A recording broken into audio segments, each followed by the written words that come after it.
It's the heart of the league where champions rise, pushing limits in the oval till we touch the skies. So here's to the racers, the Oval League's pride. Through every twist and turn we ride or die. In the Grind Cup Series we find who we are, chasing glory and victory beneath the virtual stars.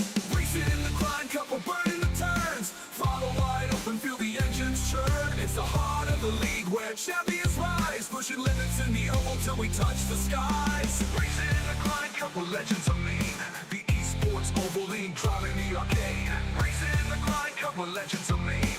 The ESports Oval League driving the arcade.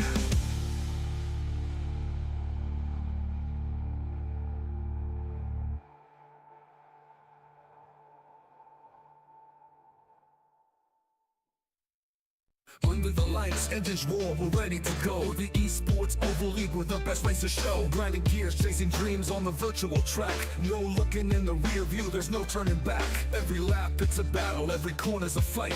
Precision in the daytime, adrenaline at night. The Grind Cup Series, championship and mission. The goal we all crave, speed and skill define the legends we raise. Racing in the Grind Cup, we're burning the turns. Throttle wide open, feel the engines churn. It's the heart of the league where champions rise, pushing limits in the oval till we touch the skies. From the green flag to checkered, it's a razor thin edge, pushing harder with each second, living on the ledge, drafting on the straightaway, bumper to bumper. A split second mistake and you're going under. Pit stops, time, perfect strategy in hand. Every driver, every team takes a bold stand.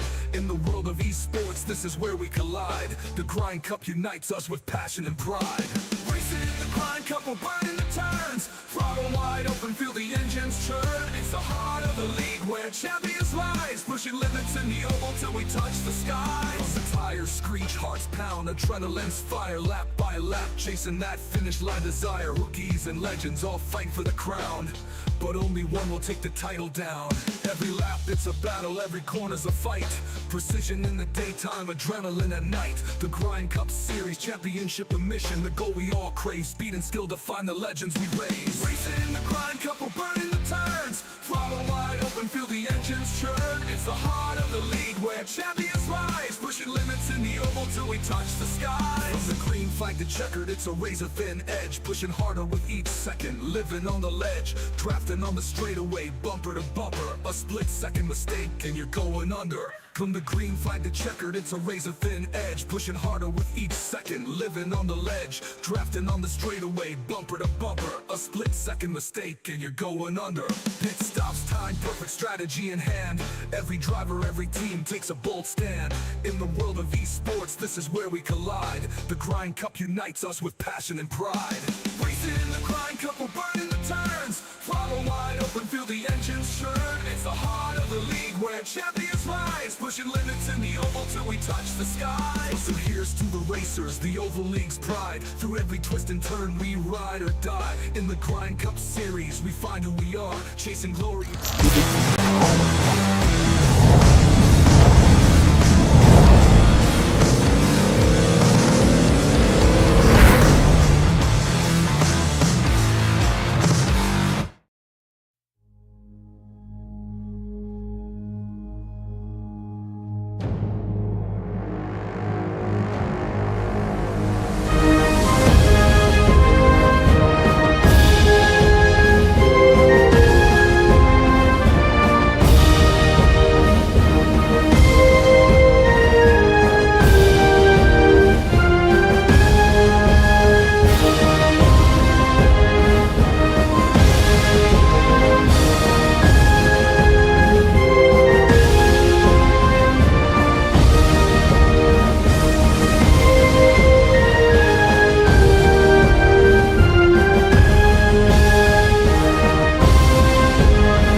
And good evening, ladies and gentlemen. Welcome here to the 7th race of the 2025 season for the ESports Oval League, the Grind Cup Series, as we are here at the Kansas Speedway getting ready here tonight for the running of the Wendy Joe Memorial 260.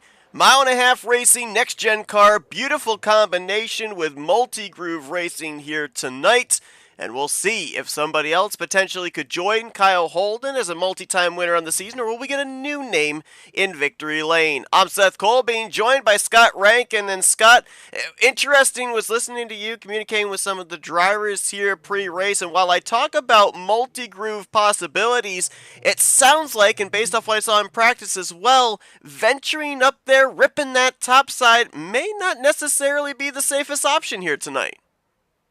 I mean, the top line is certainly where the fastest lap times are going to be set. The problem is you spend so long on the gas that you're unloading the front end of the race car. When you unload the front end of the race car, you scrub that right front tire. Right front tire is the critical tire here tonight. I cannot stress that enough. Right front tire, critical to your overall night and how it's going to progress. So anything you can do to take temperature, take pressure out of it is going to be huge. So you say venturing up by that wall might not be the safest decision. You're going to have to go up there. If you want to overtake cars, have to move around the racetrack. You literally cannot follow the car ahead of you. And that statement is quite key as well. Dirty air is very bad when you come to Kansas. It's going to be multi-groove because you got to move around. You, again, just can't follow what the car ahead of you is doing. You follow him into a corner, that's it. The car is not going to turn. You're going to be checking up. You're going to be so far out of the gas that you can't make any speed whatsoever. So it's going to be a tricky one, just in terms of the tire and strategy scenarios. There's actually quite a few different ways to split this one up. So I think we've actually got an interesting race on a hand. We're going to definitely have a pack race, though. So with that being said, 175 laps here tonight. And of course, we've got the two stages. Stage 1 ending at lap 45, Stage 2 ending at lap 90. And I cast my memory back to the Atlanta race we called, where we ended up seeing a lot of split strategy in those stages, taking advantage of fresh tires. They only have 5 sets to work with here tonight, but what do you think? Do we see some split strategies go on here in Stage 1 and Stage 2, much like we saw at Atlanta? Well, the thing about those tire numbers, there's probably a little bit more tires than we've had. When you look at the race, if you split it up by 5, 30 laps, it's a touch over 30 laps. 5 by 30 laps gets you to 150. You said it's 175, so there's another 5 laps. So it's about 35 laps per set of tire. The tricky part is our stage breaks are coming at 45. Well, the thing is, fuel's only going to run 40 laps. Now, if you can save some fuel, you can get there on one set of tires. That puts you in a really, really strong position, and it puts you there for a couple reasons. Number one, you've banked a spare set of tires per stage. Number two is that single stop. You're definitely going to be slower. Guys on fresher tires are going to be picking you off. There is going to be quite a pace fall off here tonight as well.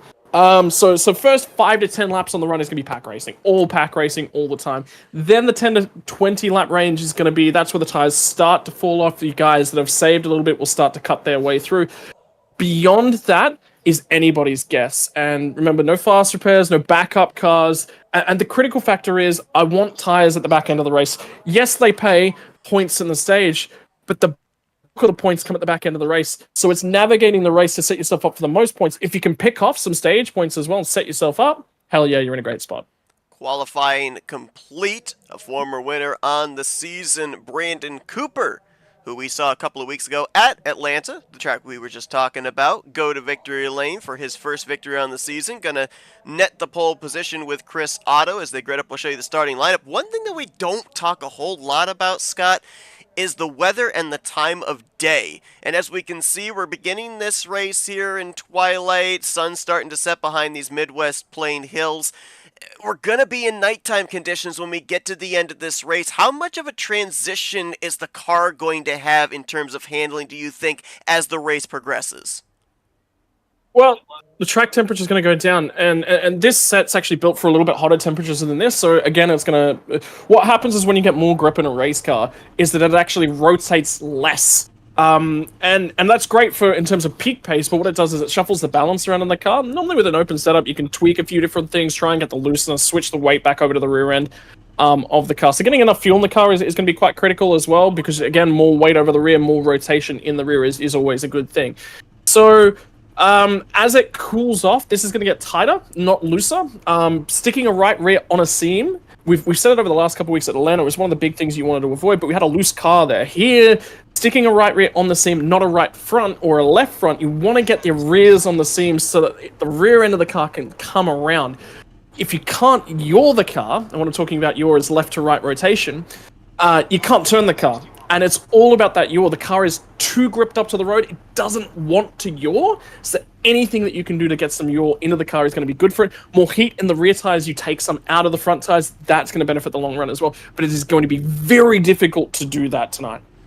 It's going to be interesting to see as well because, Atlanta, the legacy Atlanta, the old worn-out surface, its own type of animal. It's 1.5 miles in length, but you can't really make a whole lot of super accurate comparisons of that here to Kansas. One track that we could kind of look back at that was previously run this season was, of course, Las Vegas. Jeremy Richmond taking the checkered flag there. Richmond is not in the field here tonight, so it kind of will be interesting to see if some of the other drivers that had success when at Las Vegas Motor Speedway, if that will transition over here to another somewhat equally similar type layout with 1.5 mile oval.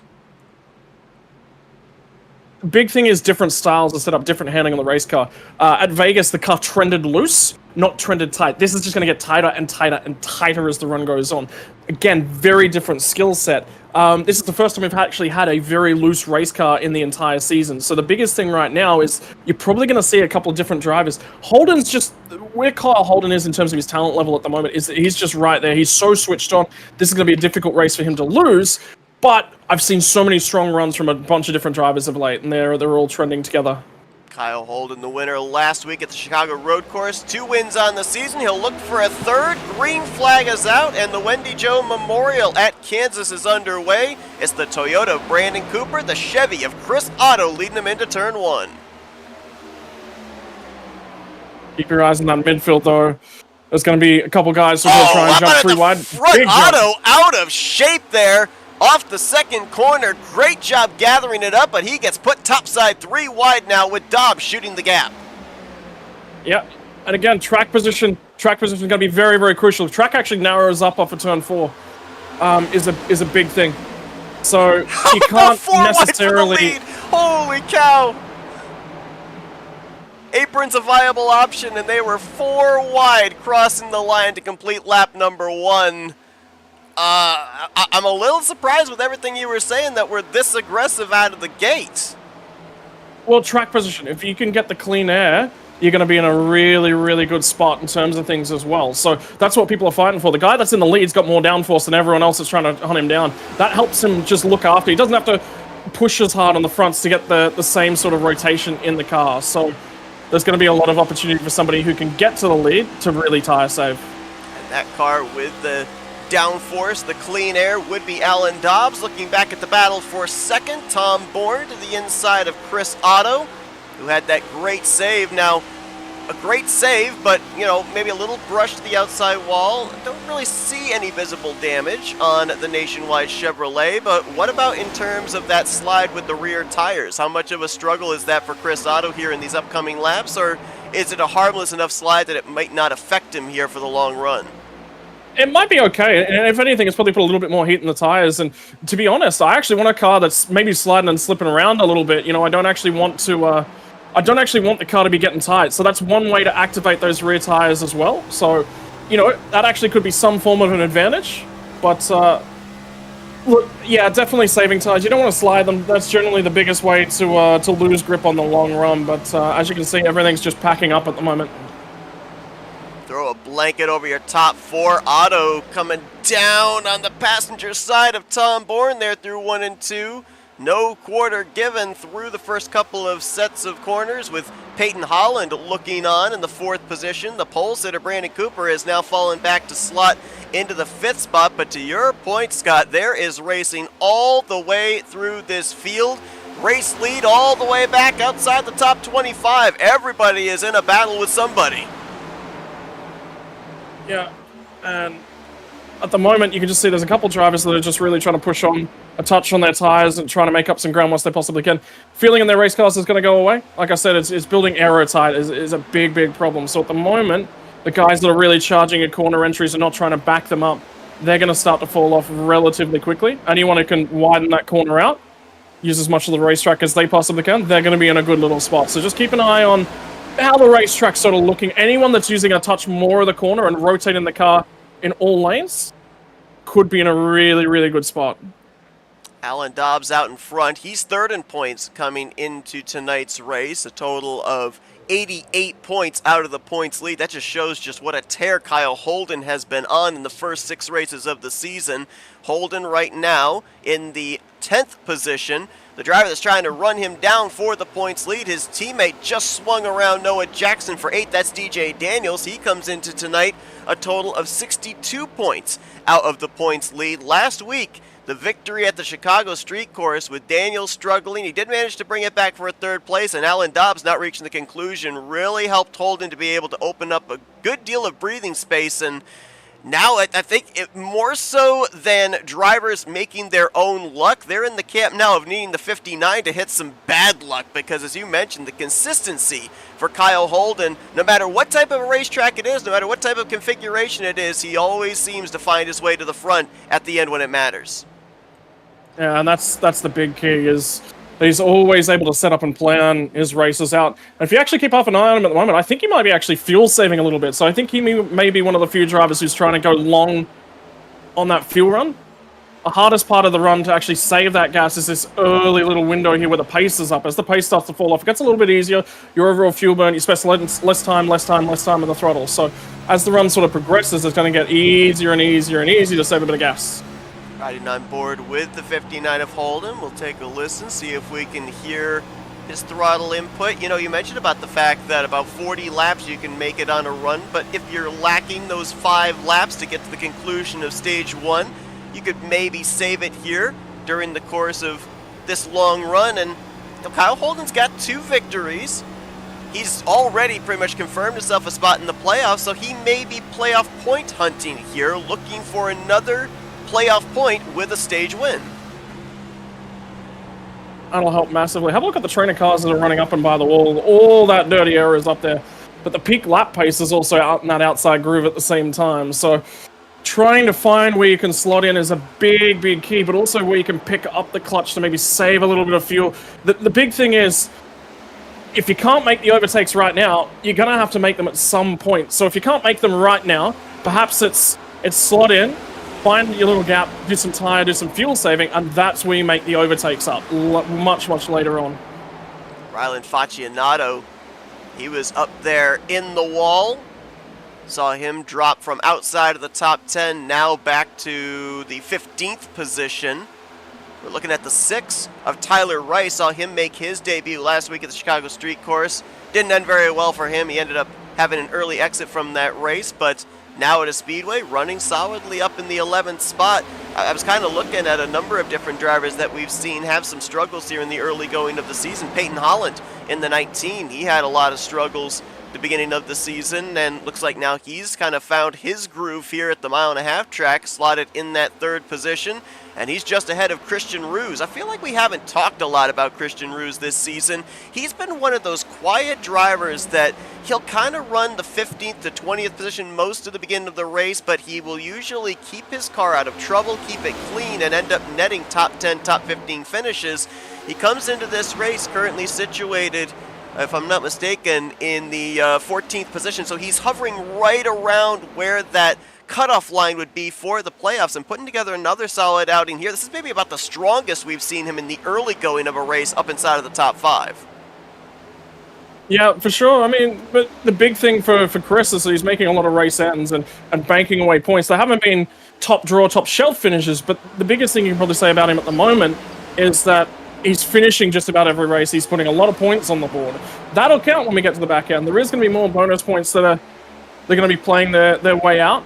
And, you know, based upon season finishing positions. But if he just keeps chipping away at the points, he's put himself in race leading positions on strategy a couple times. And, you know, there's been great finishes. There's been some not so great finishes.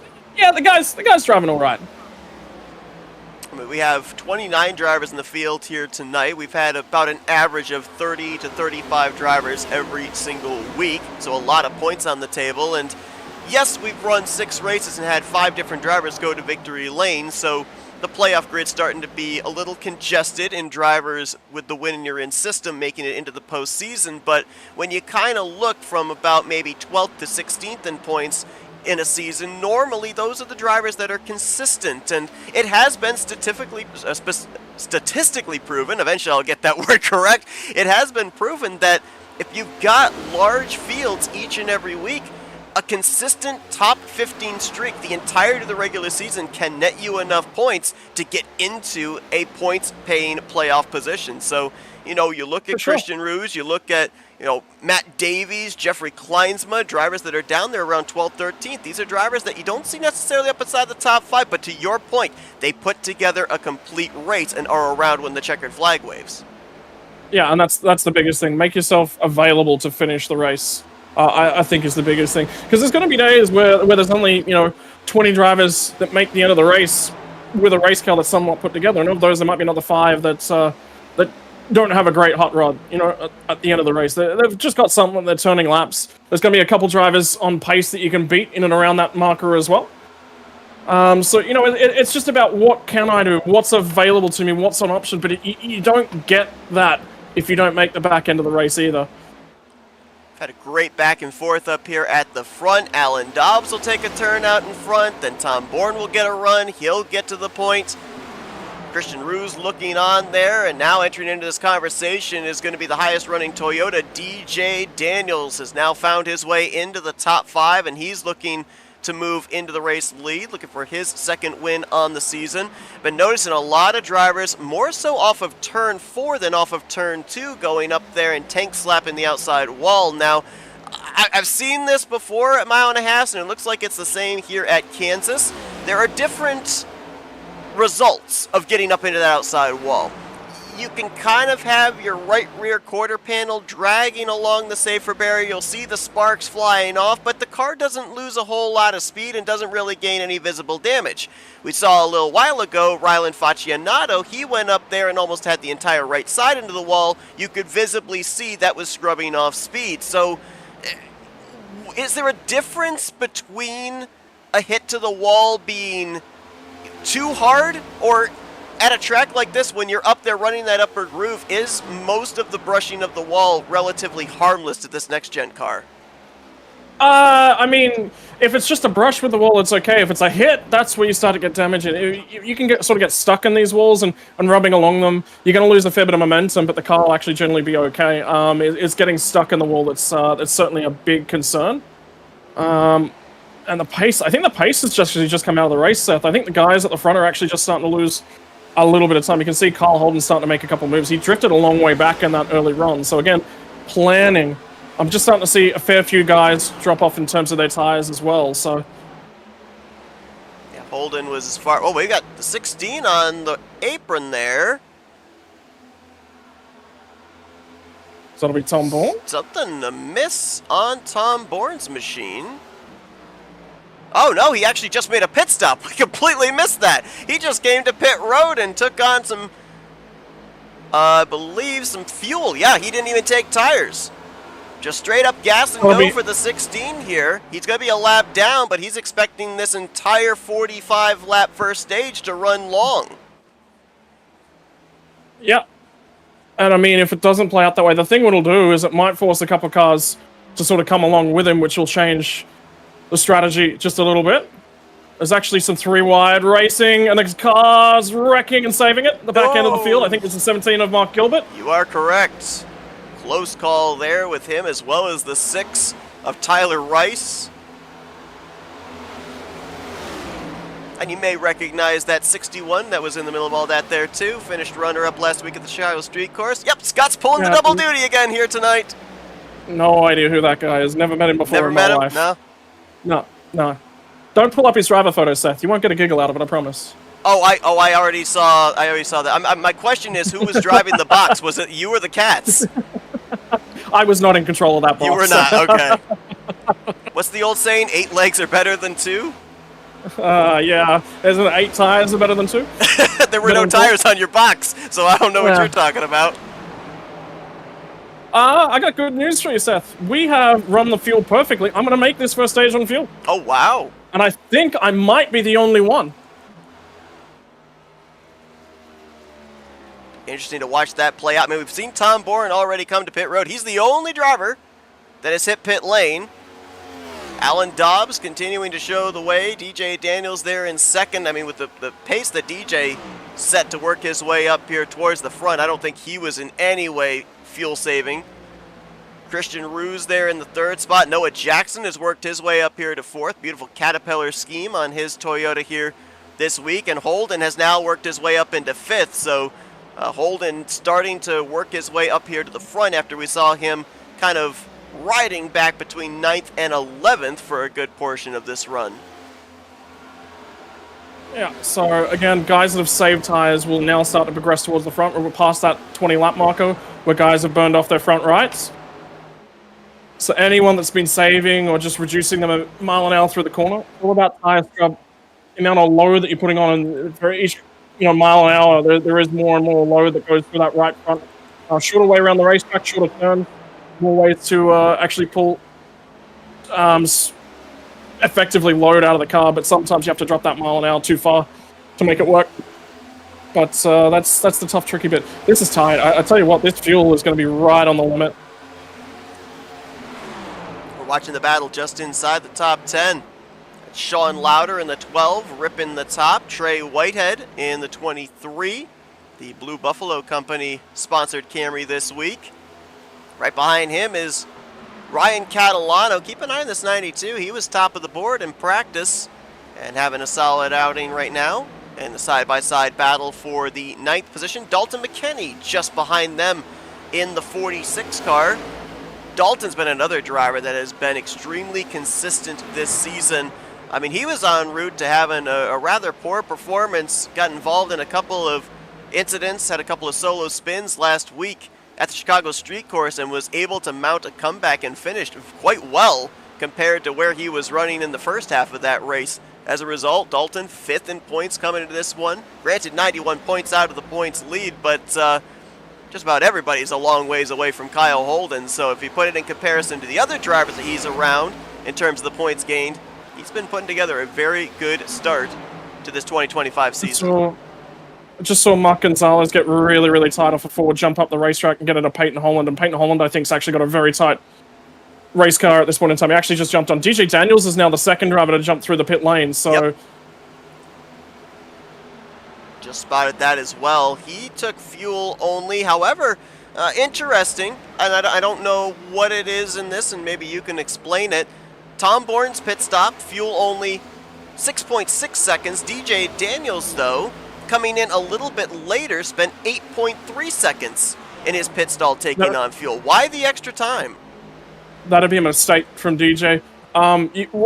Effectively, you want to take enough to get yourself to the end of the stage and just enough to get yourself to the end of the stage. And the reason why you actually want to do that is because the fuel's covered by tires, right? Completely and only covered by tires. So any time that you're spending on a fuel-only stop that's putting fuel in isn't going to take time off the next pit stop in a race like this. At the back end of the race, again, you don't want to sort of fill the car up anyway, because again, same reason, exactly the same reason.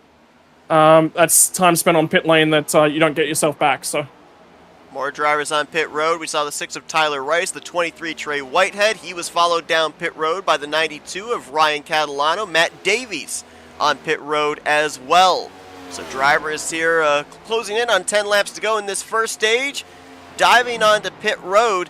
And it's kind of a big question now of, do you come down pit road, fill the thing up with fuel, or are you just getting enough fuel to get to the conclusion of this first stage? No, it's just enough to get yourself to the end of the first stage. Because again, if you're taking tires, you'll fill the thing up because you may as well. But if you're not taking tires, if you are taking tires, you probably need to come a touch early to go for the track position in this stage. But if you're not taking tires, then you only just want to throw the splash. There's effectively, the long and short of it is there's no gain, right? There is no gain, so you may as well. Race leader Alan Dobbs comes in, and you may have noticed behind him the 23 of Trey Whitehead coming down pit road, and you may be thinking, well, didn't we just see him come down pit road? Yes, we did. He missed his pit stall, so he had to come back down pit road a second time. costly mistake there for the 23. This turns the race lead over to the two-time winner, Kyle Holden. Question is, does he have enough fuel? There's the answer. He peels off onto the apron. He's coming to pit road this time, turning the lead over to the 14 of Christian Ruse. I'm just looking at everything, Seth. I just don't think anyone's got... Interestingly enough, big note is that the hardest stint to make it on fuel is this first stint. And the reason for that is actually a car up and in the barriers is going down through 1 and 2. It's just ahead of Hubka, actually. So I'm not 100% certain who that was. But the reason for that is you have a formation lap, and then you go green. So you burn a little bit of fuel on the formation lap. And then, it was CJ Papa that got the outside barrier for 1 and 2. And then you don't get any cautions in the middle of the stage. Stage 2, you spend the first few laps of the stage under caution. Everybody should make it on fuel on stage 2. More drivers hitting pit lane. Add in Clifford Corveau. We just saw Christian Ruse dive onto pit lane. The pole sitter Brandon Cooper, Rylan Faccianato, Peyton Holland, who had that front end damage on the nose of his Toyota, also on the pit lane. Race lead now in the hands of the 20 of Noah Jackson. We saw Matt Davies make his way around, get his lap back. Actually, I believe he was 2 laps down, so that got one of his 2 laps back. Tom Bourne about to unlap himself right here as well in the 16. We know he can make it the rest of this distance in the first stage on fuel. He was one of the first to make the dive onto pit lane, and so far he has cycled his way up to the 14th position. A few more cars. There's a bunch of cars that have been on and off pit road right now, so it's starting to get messy in terms of that strategy. And there's a bunch of lap cars that are fighting. Something happened to DJ Daniels. He all of a sudden fell off like a rock. He was in a big group of cars, and he's just no longer sticking with them. So I reckon he might have damaged his car in the little bit of contact he had with the outside barrier. So that'll be one to watch as this race progresses. Clifford Corveau looks like he may have come down pit road and headed to the garage area. They're no longer showing him on the scoring monitor. We'll follow up on that, see if he does return or not. He's 3 laps down in the 29th position as Noah Jackson continues to show the way. It's interesting, too, because people don't necessarily think about it, but yeah, you want to have enough fuel to be able to get to the conclusion of this stage, but then you got to account for that extra cooldown lap as well before they open up pit road. You don't want to run out of fuel under pacing. Yeah, because that gets you penalized. And that's what I'm trying to work towards now, is I'm not just saving enough to get to the end of the stage, I've got to save enough to get beyond that, and we're 3/4 of the way to make sure that I can make... I've made the fuel number now, the next part is making it that extra lap, and I'm fairly confident I'm going to be one of only a couple cars that can make it that extra lap, so... But I've had to save from the very get-go. Oh! Did he make it? He made it. That turns the lead over now to Jonathan Cogswell. I mean, look at the left side of the screen. Look at the names we've got up here now in the top 10. Drivers trying to get those valuable stage points. Cogswell, the leader, but now here comes Dalton McKenney to the outside of him. This is for the top position. Patrick McQuaid now up in 3rd. Mark Gonzalez 4th. Hubka 5th. Gilbert, Rankin, Roberge, Vickery, and now Mettler the top 10. These are drivers that were running back around 15th to 25th when the green flag dropped, and now they're up in the top 10 with a chance of netting some very valuable stage points if they've got the fuel to get to the conclusion. There's still a little over 4 laps to go before we're going to see that stage-ending caution. Yeah, so I've got 5 laps on fuel at the line right there. I've got to save a touch more, and realistically we're goal, but it's doable. McQuaid couldn't make it. Neither could Hubka. And here comes Cogswell onto pit road. Dalton McKenney going to follow him as well. Whoa, man, the 27 locked him up. And he is actually going to spin around there right in front of the 46. I would be very surprised if he got that thing woed up to pit road speed. This turns the lead now over to the 8 of Mark Gonzalez, who, of course, is looking for a little redemption from a couple of weeks ago at Atlanta. Was in that tooth and nail battle with Brandon Cooper. Got sent up the track, ultimately finished in the top 5 in the 4th position, but kind of feels like he's owed a 1.5 mile victory and looking for some valuable stage points here. We'll see if he can make it the rest of this distance. Going to be 3 laps left in this stage as he hits the line, and there's that 61 car looming right behind him there. I think Mark's got less fuel on board than I do. His pace has all of a sudden dropped off a lot. Ryan Catalano's strapped some tires on. He's trying to go as hard as he possibly can. I don't know about Dalton McKenney. Dalton McKenney's an interesting one. I think he may have just strapped some tires on that car as well.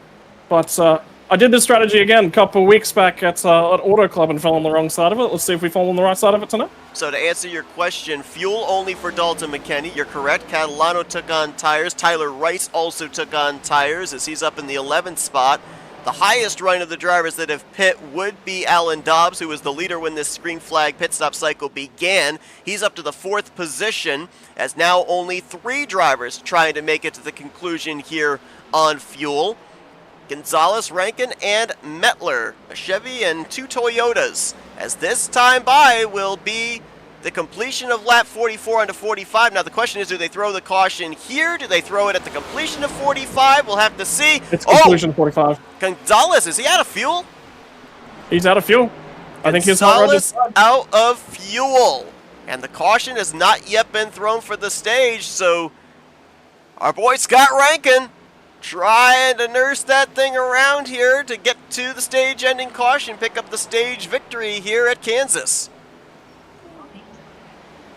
You whiz, they were tight on my outside there too, and I can't go any further down the racetrack, so we're going to make it, baby. We won the stage. How about that? Stage winner. And I had to cut the thing off immediately. There was enough fuel to get a little bit further. Mark Gonzalez, it looks like he is going to get second. He was able to coast his way across the line. Alan Dobbs will get third. He just barely was able to edge out Matt Mettler, who'll get fourth. Tom Bourne in fifth. And Holden, Ruse, Catalano, Cooper, and Rice going to be the top 10 here in stage 1, netting some very valuable stage points. And I don't know, Scott, you might want to think about going playoff racing. You just netted a playoff point. Yeah, I'll have to pull Chris Hubke's ear to earn myself that one. But this thing is, we're going to be cough spluttering and dying on the way back. So it should be open this next time by, so you just got to make it another 1.5 miles. That's a difficult spot. She's coughing and spluttering right now. Now we are going to have to look and see. We know that Scott's going to be pitting. We know Mark Gonzalez is going to be pitting. I would assume everybody else that's on the lead lap will be coming to pit road, but what about some of these guys that are currently would be on the tail end of the lead lap? You got Noah Jackson just behind you, Jeffrey Kleinsma, Chris Hupke. It looks like most of those drivers came down and took on 4 tires, so they may elect to take the wave around here, but anybody behind you, I would think that would have taken fuel only. They're probably just going to have to stay a lap down, come down, and take on some tires, right? Yeah, they're going to be in a little bit of a hole. I don't think they expected me to make it. We are coughing and spluttering, but we made pit road, so I'm glad I saved all that extra gas. That was quite critical. But yeah, I mean, somebody throwing a weird strategy like this changes it up for the entire field. Guess what? We cough spluttered and died in the pit box. How about that? There you go. Perfectly timed. Well, it looks like everybody is on pit road here. We'll have to try and see when we come back from a commercial break who the leader will be for the upcoming restart of stage number 2. But Scott Rankin wins stage 1 here tonight in the Wendy Jo Memorial at Kansas. Don't go anywhere. Coverage continues right after this.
We welcome you back here to the Kansas Speedway.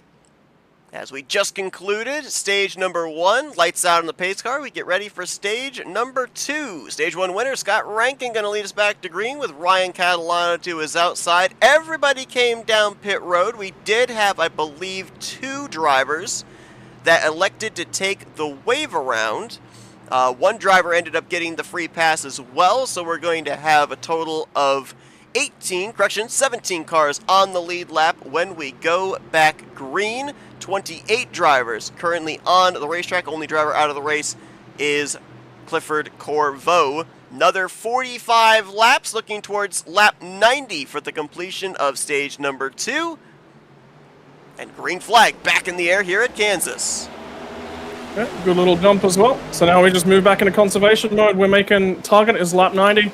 Won't need to save as much. I think we should get the 40 laps this time in no problem. So you talk about that. Does that mean that the pace doesn't decrease as much here on this run? We see drivers more willing to race each other rather than kind of ride in line, or do we still have to ride to make sure we get to the conclusion?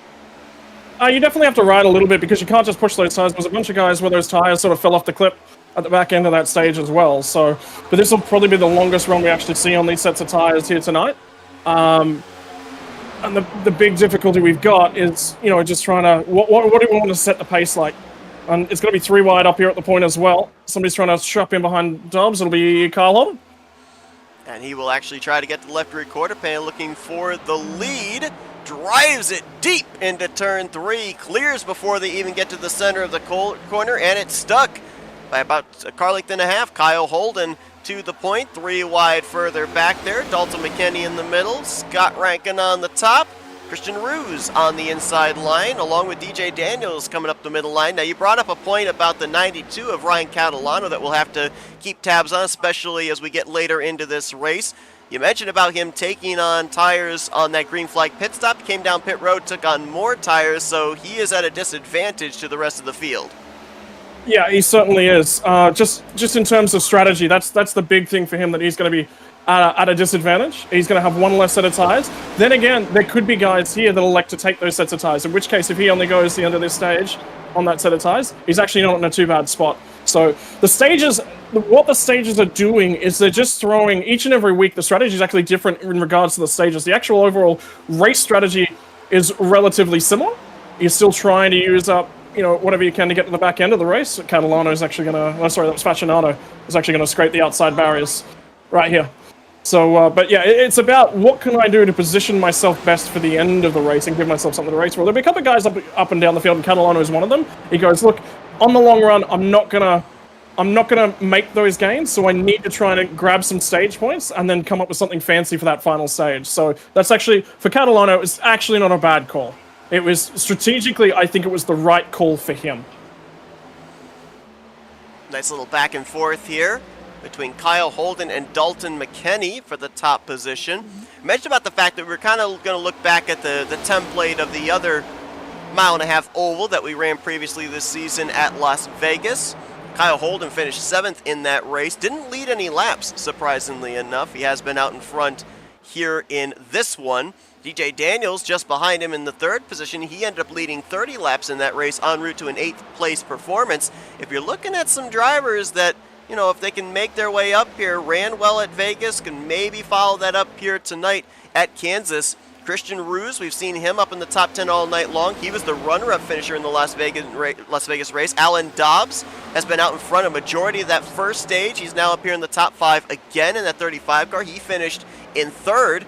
And if you're looking at a couple of dark horses, Matt Mettler, he netted a top 5 in 5th. Patrick McQuaid was 6th. Mettler right now, I believe, is currently off the lead lap in the 23rd position. Same for Patrick McQuaid in 20th. Those 2 drivers kind of got burned of being trapped a lap down during the green flag pit stop cycle. However, McQuaid is in the conversation for the lucky dog position. He is the 3rd car, 1 lap down behind Peyton Holland and Chris Otto. Yeah, so the big problem with somebody going on the fuel strategy in that first stage is it eliminated half the field, really. And it feels like a dick move, but that's because it's exactly what it is. The strategy, look, like I said, what I was trying to do there was I was trying to go, okay, I haven't got peak pace. I'm definitely not as good as these guys, what is my biggest strength? Well, my biggest strength is actually fuel and tire saving. My peak pace is generally quite good, but my strengths come in the fuel and tire saving. Some of those guys, they played the game. They wanted to go aggressive on the strategy, and you absolutely can do that. But the problem that you've got is that if anyone pulls a strategy like I've just done, you've got no options, and you're off the lap down and you're fighting. That's why what we see in actual NASCAR races is very much a wait and see, and then everyone sort of does the same thing, is because generally the goal hanging strategy is a big risk. Overall race pace is what those teams are trying to achieve, how to tick those boxes nice and effectively. This stage was right on the line. If that first stage was 1 lap longer, nobody makes it on fuel. So, it's right on all those little bubbles, and you just got to figure out, how am I going to connect the dots? But that's the thing I love, though, too, about driver mentality, is you've got to kind of know exactly what your wheelhouse is going to be based off of track position, based off of how the car is handling, all that kind of stuff. The realization, all right, I'm not going to be able to work my way up to the front, burn off this rubber, and stay competitive, have enough fuel to get to the end. Let me switch into fuel save mode. Other drivers have the agenda of be at the front, stay at the front, consume the fuel necessary to stay up there, and then try to execute on pit road. And all those different variables is what brings about the exciting finishes that we normally end up seeing at the speedways. And, we ended up seeing the drama there in the closing stage of stage 1. Who's to say we're not going to see that when we get down to 10-15 laps away from the checkered flag waving? It's a little bit different. Out-and-out raw races are very exciting. You can see exactly what's going to play out. The problem with the strategy race is it's kind of like a chess match.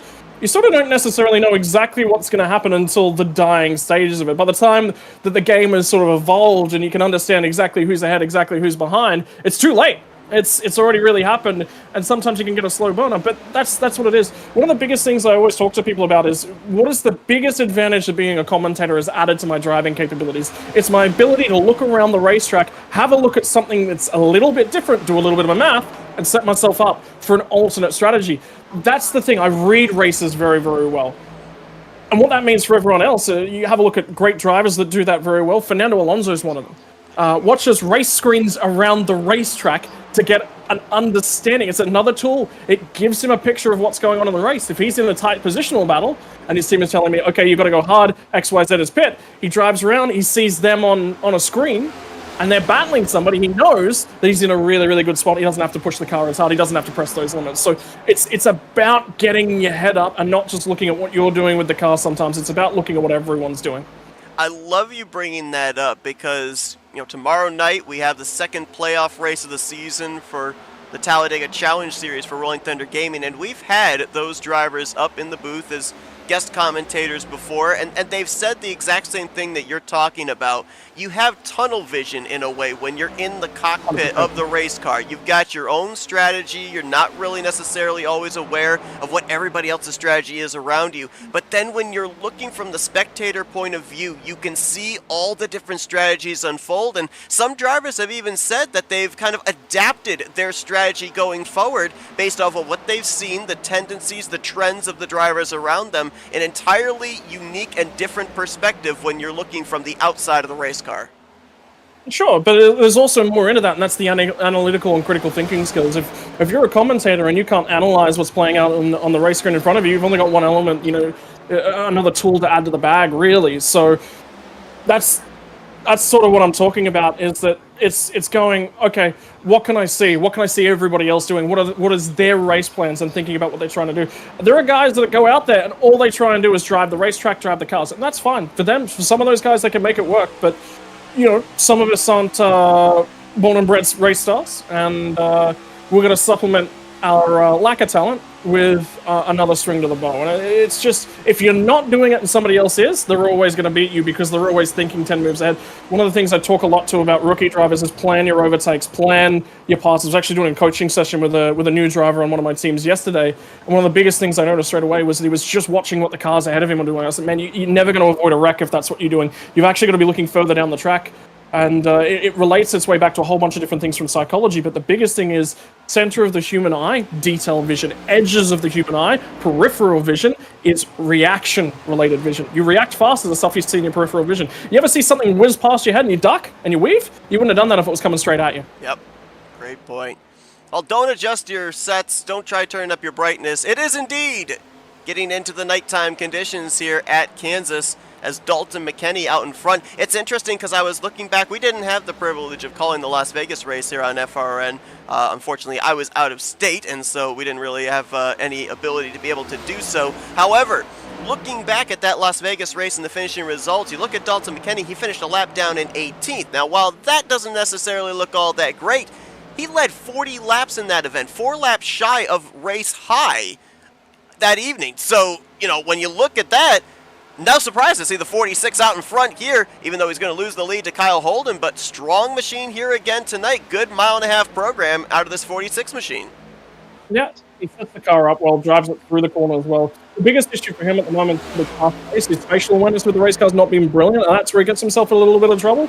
But, you know, that's also running with a couple of new guys, understand the race car, what it's necessarily going to do. He's got himself involved in a couple of big wrecks, but at the same time, another driver that's capable of getting to the front and running amazing races and really giving himself the opportunity to win. So when he puts the rest of that deal together, he'll be in a great spot. At the moment, tire wear's certainly a big issue for him. And that's where Kyle Holden was sitting back, just watching and waiting, and now he's got some pace. Well, there are only 3 drivers here tonight out of the Adrenaline Coffee Racing family of drivers that are in the field, but we will take a look at where those drivers are currently running. Chris Otto, we saw him start on the outside of the front row. He currently, though, finds himself 1 lap down in the 17th position. Jeff Kleinsma, he is currently the last car on the lead lap. He currently holds down the 15th position. And Alan Dobbs, he's been the strongest of that family of drivers here tonight. Up in the top 5 pretty much the entire evening. Led a ton of laps in the first stage. Right now he's looking on at this battle for the lead, holding down the 3rd position. Those are the 3 drivers out of the Adrenaline Rush Coffee family of drivers in the race here tonight at Kansas. And I'll tell you what, Scott, at least from the spectator point of view, it is getting very dark here. It looks like Dalton McKinney diving onto pit road, but I mean, from the driver's point of view, how badly is it looking in terms of visibility?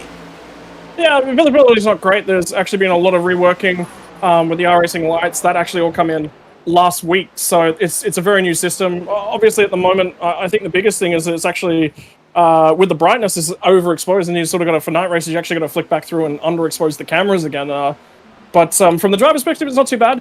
The later we get on here, you can actually feel the lights starting to come on, starting to adjust to the brightness. The biggest thing for me, compared to you guys, is that right now I'm staring out a window that's very, very bright in behind my sim rig, because it's the middle of the day over here in Australia. Yes. You guys are at night, so your eyes are a little bit better adjusted to it. Jeffrey Vickery up the track there. He's going to go a lap down. Now, we saw Dalton McKinney pit from the lead. Also on pit road that same lap was the pole sitter, Brandon Cooper. And we're probably going to see more drivers dive onto pit lane here. Now, you mentioned about the fact that, you know, a little bit more comfort to be able to get to the end of stage 2 as opposed to stage 1. Why are we seeing drivers come into pit road now? Are they looking to flip the stage, gain track position for the start of stage 3, or have they run so hard that they couldn't reach the fuel number they were looking for? I think they have. I think they've run just a touch too hard. I mean, I'm back there and I've spent a long period of time running just in front of Christian Roos here, actually, with no drafting support, and I'm going to make it quite fine. But I've been running in 5th gear the whole night. A lot of guys have been shifting. And I've just transitioned over to shifting, which I wasn't doing in that first run either. So there's a bunch of guys doing different things, and it will, you know, shifting through the fuel burn in iRacing is mapped to the engine RPM. So you drop down a gear, higher RPM, more fuel burn. So Ryan Catalano onto pit lane. Sean Lauder, Jeffrey Kleinsma have made pit stops, and oh man, a tough break for Dalton McKinney. Looks like he may have been tagged by the speeding police or something, because he spent over almost a minute and a half in his pit stall. He is now 3 laps down and currently in the 25th position. That's going to be tough to get back into this thing after having one of the strongest cars here in stage 2. yeah, that's frustrating for him and very, very difficult as well. The one benefit that you know is that you're going to get a stage engine caution here, which would be an opportunity. That's where he's got to play some strategy. He may have to give up a set of tires and hope for a caution, but we've gone cautionless, you know, no caution for incidents, and I've just commentators cursed that one did you? Well, aggressively. But you know, the biggest issue for him is no cautions for cause. So at 3 laps down, he never gets that back. You know, he needs to bolt fresh tires on right here, race around and do everything he can to get back to the lead. Kyle Holden going to give up the lead. He'll come to pit road. We're about 13 laps away from the completion of stage 2. Lap 90 is when the stage-ending caution will fly, setting us up for about 85 laps to the conclusion. Alan Dobbs now will inherit the race lead. DJ Daniels behind him in second. Tom Bourne in third. And then Scott Rank and Christian Roos there in fourth and fifth. Looks like about maybe 12 drivers have stayed out at this point. Kyle Holden's going to return to the track in around the 10th position. Well, maybe about a half dozen drivers that we're waiting on here if they cannot make it on fuel to the conclusion of stage 2 for them to make their pit stop here. Alan Dobbs in the 35. We saw him kind of looking on at the battle between Dalton McKenney and Kyle Holden, really not forcing the issue to get up there and make it a three-man fight, so he might have been saving a little bit there at the time as he'll make his way around. I believe that is the 3. Oh, something just happened to DJ Daniels. Yeah, he just got woed up by the 3, and he's going to get woed up again. That is Johnny Williams, who now is going to get into Tom Bourne. Bourne down on the apron as he returns to the track, and oh, he's going to come up into Johnny Williams, into Christian Roos. Caution is going to fly. Well, I did curse it. How about that? Massive contact as the 16 beached for the moment down there on the apron transition. He will get it back going. Christian Roos with a lot of damage. That car is also stuck on the apron transition. He'll now get that rolling, but the whole right front suspension completely killed on that Chevrolet. And caution is going to fly, and the biggest problem out of all that was the 3 of Johnny Williams. He was all over the place in front of drivers inside of the top 5, as we'll take a look at a replay of what went down from really turn 1 all the way over to the entrance of turn 3. Yeah, driver's not happy with that one either, so... Honestly, understandable. So here's a look. You talked about that first problem that DJ Daniels had. He runs up on the 3 right there. Then Johnny Williams, he's down in the apron, comes back up in front of DJ Daniels. There you see he gets into Tom Bourne, and Tom comes back up the track, and might have been a little anger there out of the 16, and I'll be honest, I don't necessarily blame him, because when you come up on a machine that you know is going to go a lap down, there's usually a general consensus that driver is going to hold a line so that way you can pass them safely, and he was all over the place through 1 and 2.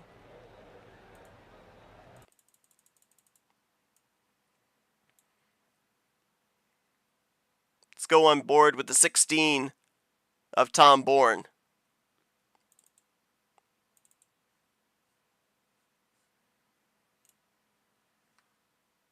Gonna be a tricky one because you're trying to read it. You're setting yourself up for the corner, cuts his way to the bottom of the racetrack, but cuts his way to the apron, which is why he shoots back up the racetrack. That's why. So. Actually, I'm not. Now looking at it with the onboard, I'm not sure that Tom was coming up to get the 3. I think he didn't know the 3 was going to be down on the apron. No, there's no way. He would have been in his blind spot. So. But we talked about this a couple weeks ago. No longer the aid of the fast repair. And that is effectively night over for Christian Roos. More than likely night over for Tom Bourne. We're on board with the 14 car now. You see up ahead the contact between Williams and DJ Daniels. And unfortunately, there's just going to be nowhere to go for Roos as he enters here into turn 3.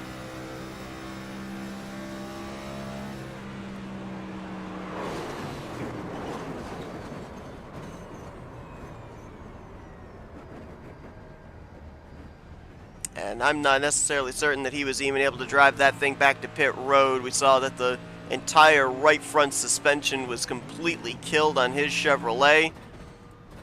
And he has actually just now been pushed back to the garage area. So what was looking like a promising night for the driver that finished runner-up at the other oval mile-and-a-half racetrack, Las Vegas, was running top 10 all night long tonight. Going to come to an early end. He's going to join Clifford Corbeau back in the garage area as we work our first caution for cause here tonight. And we'll get ready for a restart with less than 10 to go here at the conclusion of stage 2. DJ Daniels, the race leader now, with Mark Gonzalez joining him on the front row. And you've got a mix of different tire and fuel strategies here. I think I'm one of the only cars who's taken fuel only. There's DJ Daniels and Mark Gonzalez stayed out. So they are definitely, they're going to be tight on fuel, but they should be gold now with that caution. But there's a bunch of cars in behind that have got fresh rubber on. I think Alan Dobbs is the lead of those. Oh, car round in the back. That is Rylan Faccianato. He gets into Chris Otto in the 88. Cars scatter across the entire back straightaway. Looks like only a 2-car incident, but it will bring out the caution for the 3rd time here tonight. And the difficulty with that one is, well, now we've had the 2 cautions, is this 3rd one, we're actually losing cars from the lead lap just because of the strategy. There were only 9 cars that restarted that race on the lead lap set. It happened right in the middle of that pit window. But that was an interesting one. That is a great point. We ended up having one driver get the free pass, which I believe was the 9 of Chris Roberge.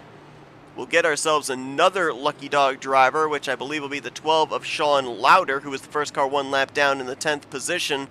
Let's go back and take a look at what happened. Ryland's had his hands full here tonight. Been up in the wall a couple of times, but really, really loose here off of turn number 2 that led to this incident down the back straightaway. Nowhere for the 88 of Chris Otto to go. Actually, Otto tagged him. Okay, so I thought that Ryland just got loose, but he got a little assistance there off the 2nd corner. Jonathan Cogswell also getting a piece of it.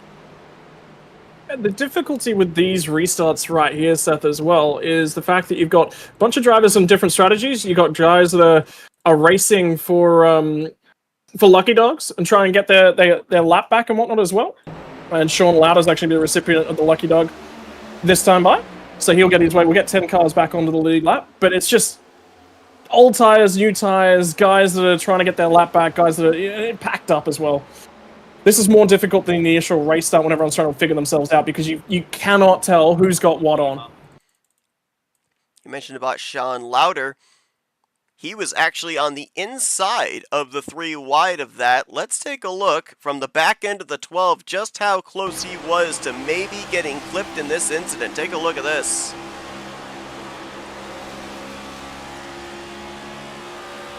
Nice avoidance as well by the 6 of Tyler Rice.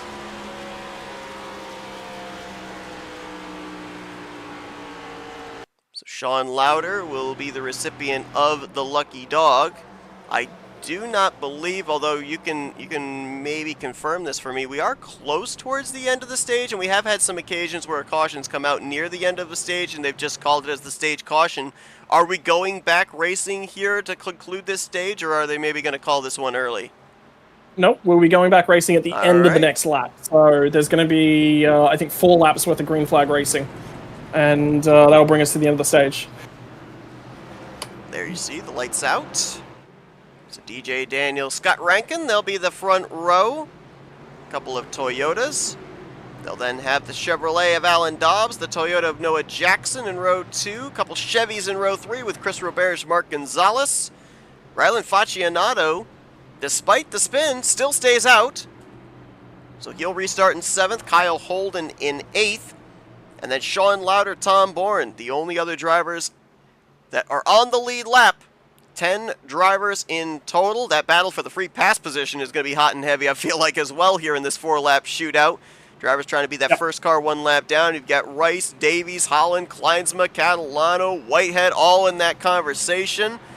First car back to the conclusion of stage 2 that's 1 lap down will get that free pass. And we will then have 11 drivers on the lead lap, and then I don't know, what do you think? Maybe wave around drivers or something? Because there's a ton of drivers a lap down. Well, the difficult part is that it's not full fuel runs from here to the end of the race either. So you're going to have, I reckon you'll have guys stay out here at the end of this stage. Into the Geico restart zone. Green flag back in the air. Ooh, little slow start there for Mark Gonzalez. He got some help from Kyle Holden. We got another couple cars around. That is Tyler Rice and Jonathan Cottrell, and the caution is going to fly. That will be the stage. And Mark Gonzalez just said he wasn't in the right gear, so he put his hand up straight away. So Mark Gonzalez spins around. We end up having a couple of other Fords go around. Cogswell in the 27, Tyler Rice in the 6. Might have been some stack up on that inside line after the Gonzalez issue.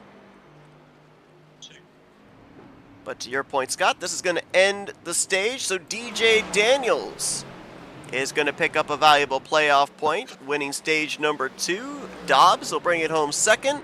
Rankin, Jackson Robert's the top 5, and then Faccianato, Holden, Gonzalez, Lauder, and Tom Bourne, the only drivers on the lead lap, going to net the stage points here at the conclusion of the second stage caution.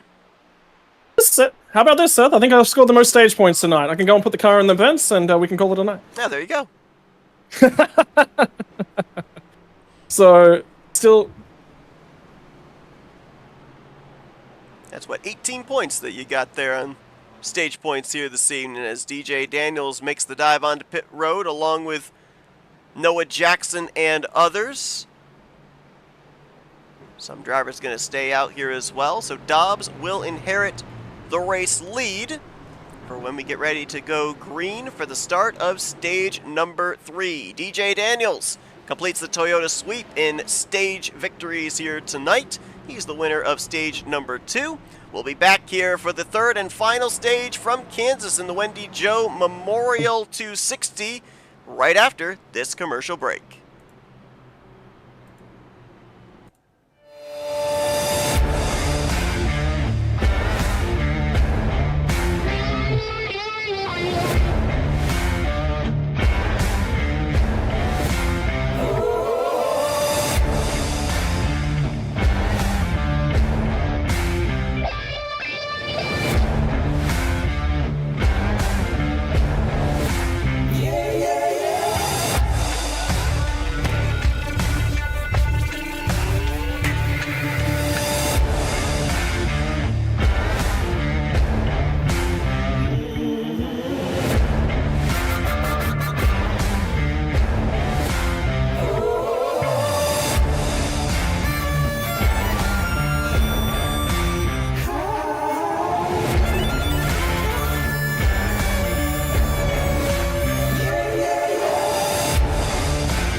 Welcome you back here to Kansas Speedway, getting ready to conclude tonight's festivities in the Wendy Joe Memorial 260.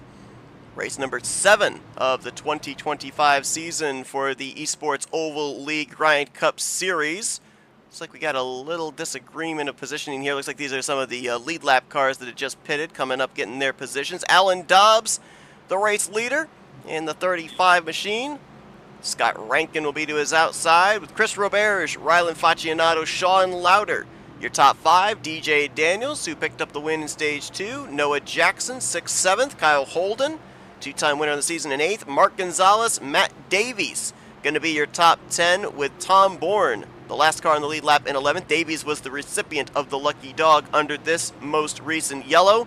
That's all your lead lap cars. You've got about nearly a dozen drivers a lap down, multiple drivers 2, 3, 4 laps down, and 3 drivers out of the race. Christian Ruse, Johnny Williams, Clifford Corvo, third and final stage, green here at Kansas, and immediately the caution comes out again.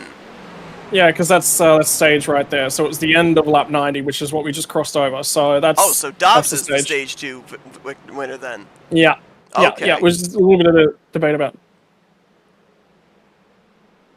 Now, admittedly, this actually sets DJ Daniels, all the guys that just recently pitted, so there's a little bit of discussion right now, is that The problem is guys that are off the lead lap get no opportunity to get a wave by because there were guys that were on the lead lap that pit under the recent caution.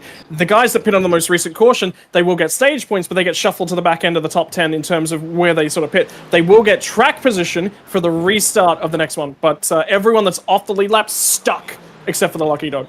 Yeah, because as we saw right there, with them being lead lap cars coming to pit road, they then get to restart ahead of the lap down machines. We saw them going up and getting their positions. So to your point, now they get to stay out, and all those lap cars who may have been able to take the wave around if they had been ahead of those cars that pit and then were behind these cars here at the front that would probably be coming to pit road, their eligibility for a wave around is null and void.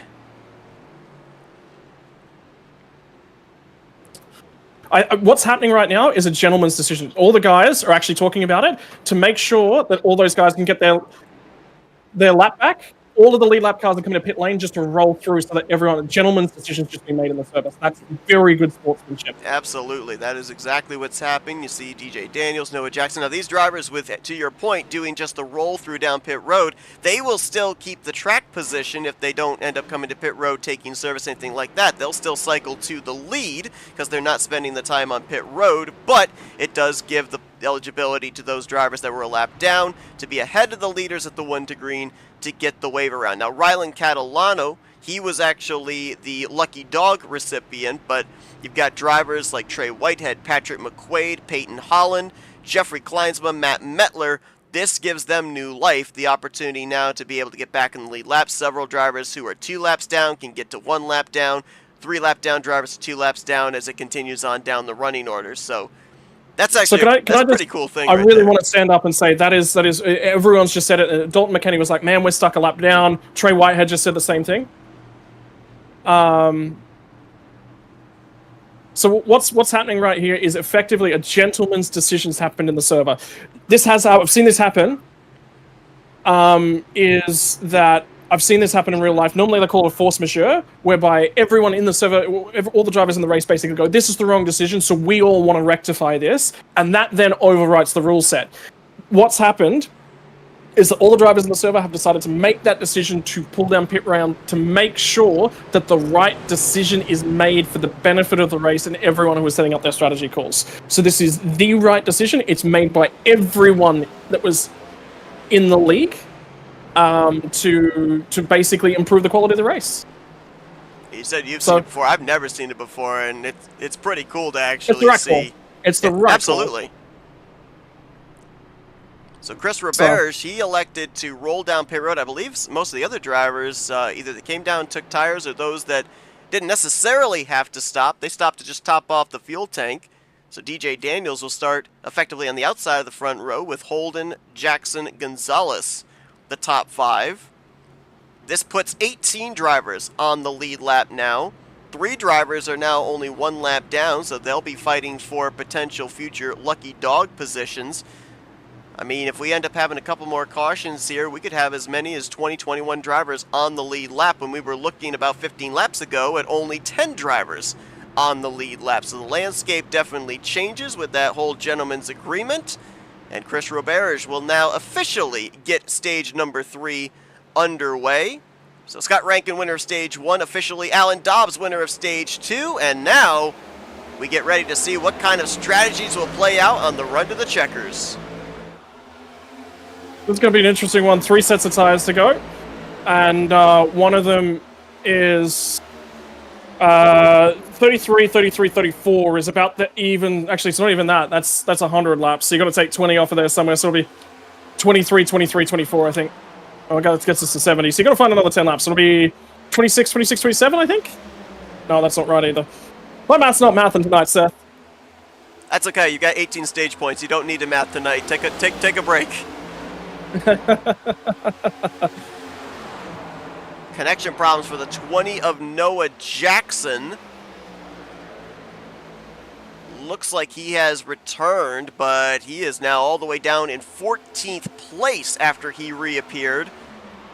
And he was up here inside of the top 5. As battle for the lead, Roberge just pinning Kyle Holden down there, able to get the run off the corner. That side-by-side racing brings DJ Daniels into the conversation, and we talked about this a lot at Atlanta as well. When you end up having that side-by-side battle in front of you, those two cars side drafting are slowing each other down. It allows that third car in line, fourth car in line to generate a huge run, which we see Daniels taking on his teammate into turn 3. Yeah, there was actually some three-wide battling a little bit further back in the pack. Dalton McKenny's desperate to try and race his way back up to the point, get to the lead, and then have a caution flag, because if he can do that, well, he earns a lap back, and then he might be eligible for the lucky dog the next time around. So he is the man on the mission at the moment. Matt Davies is running a reasonable race inside the top 10. He's on the lead lap. Didn't have to start at the rear end of the field, so he's in a really, really good spot. Track temperature's still on the way down, by the way, Seth. It's cool all the way off to 26 Celsius, and I've got no way to convert that over to your units, so...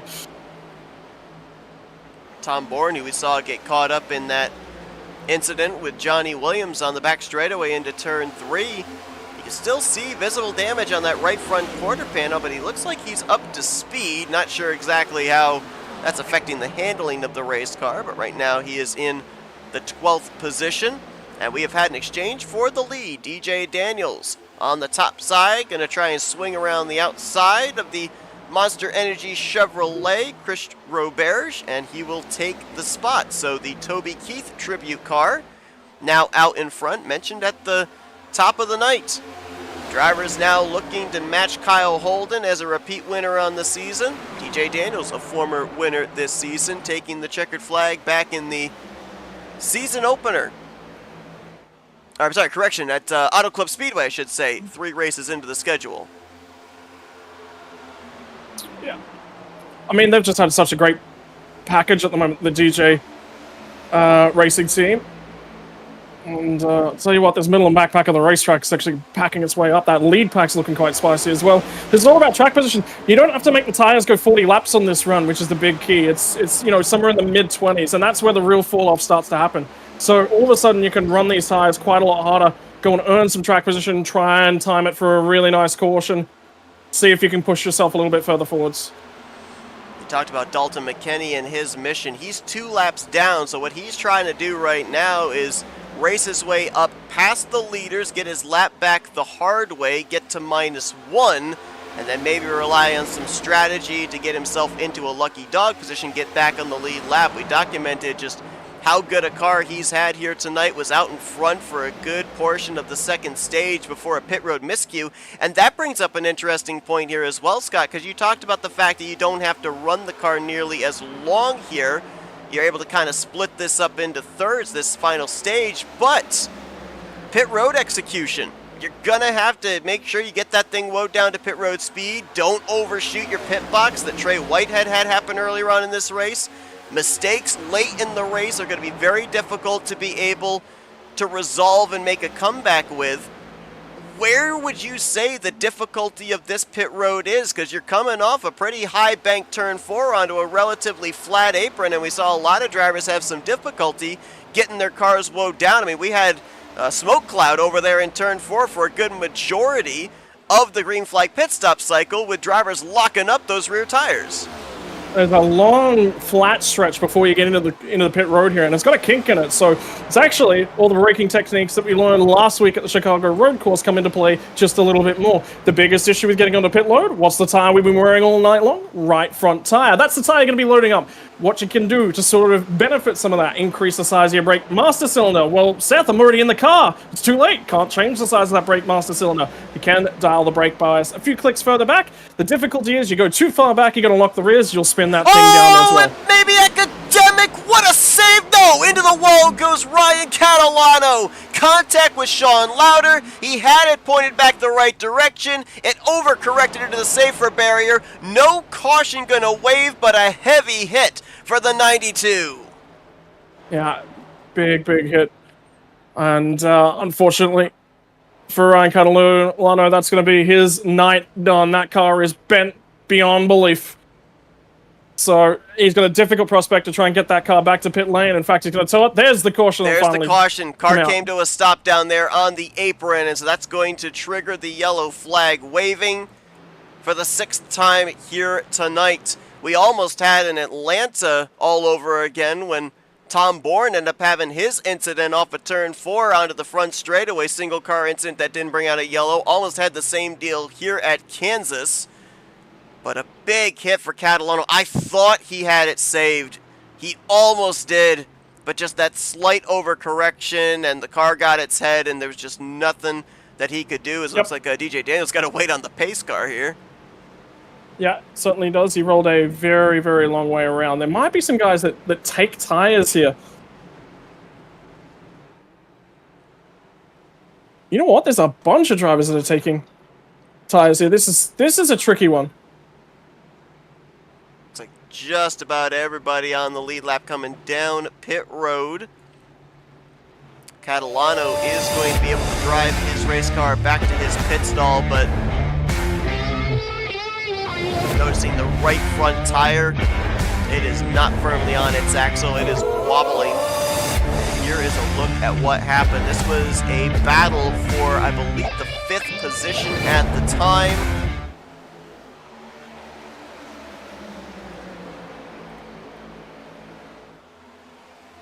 And right there, just the slightest amount of contact. And actually, he did have it saved, but then a little further door-to-door contact with Rylan Faccianato is what kind of directed him back up towards the outside wall. And just like that, Catalano, who had raced his way back up into the top 5, we mentioned that he had the fastest lap on the board in practice. And he is effectively out of this race. We'll take another look. I mean, there's not much in it. I mean, the old term, the old friend gap whack, I think, came into play here because you can see just a little bit of space in between the right front of the 12 and the left rear of the 92. Yeah, difficult. I mean, that's the thing, is racing it across the front straight. Some guys take the apron, some guys don't, but at the same time, you get side drafted a little bit. If he's touched the apron, if he's actually touched the white line there, that would have kicked the netcode. So let's go on board with the 92. Take a listen to this hit, because Kansas is a high-speed racetrack, and this was high-speed impact. Here's the save.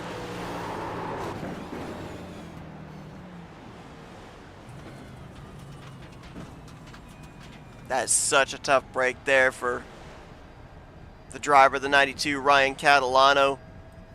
And that is going to bring his race to a conclusion. They may try and do some manual repair, get him out there, log some laps, try and pick up a couple of spots here before the conclusion. But a potential race-winning race car is completely junked. And we get ready to go back green here, closing in on about 65 laps to go. Noah Jackson going to be the race leader now. First time the 20's been out in front. DJ Daniels, Kyle Holden, Chris Roberge, Alan Dobbs going to be the top 5. I believe Peyton Holland was the recipient of the lucky dog under this caution. So 18 drivers on the lead lap as we go back green. I believe there were also 3 or 4 drivers that took the wave around under this yellow, including the 46 of Dalton McKenney. So he is now back to -1. Same for Jonathan Cogswell. Same for our pole sitter, Brandon Cooper. oh boy, it is peak hour at Kansas, because everyone is going. Oh well, it's go time now.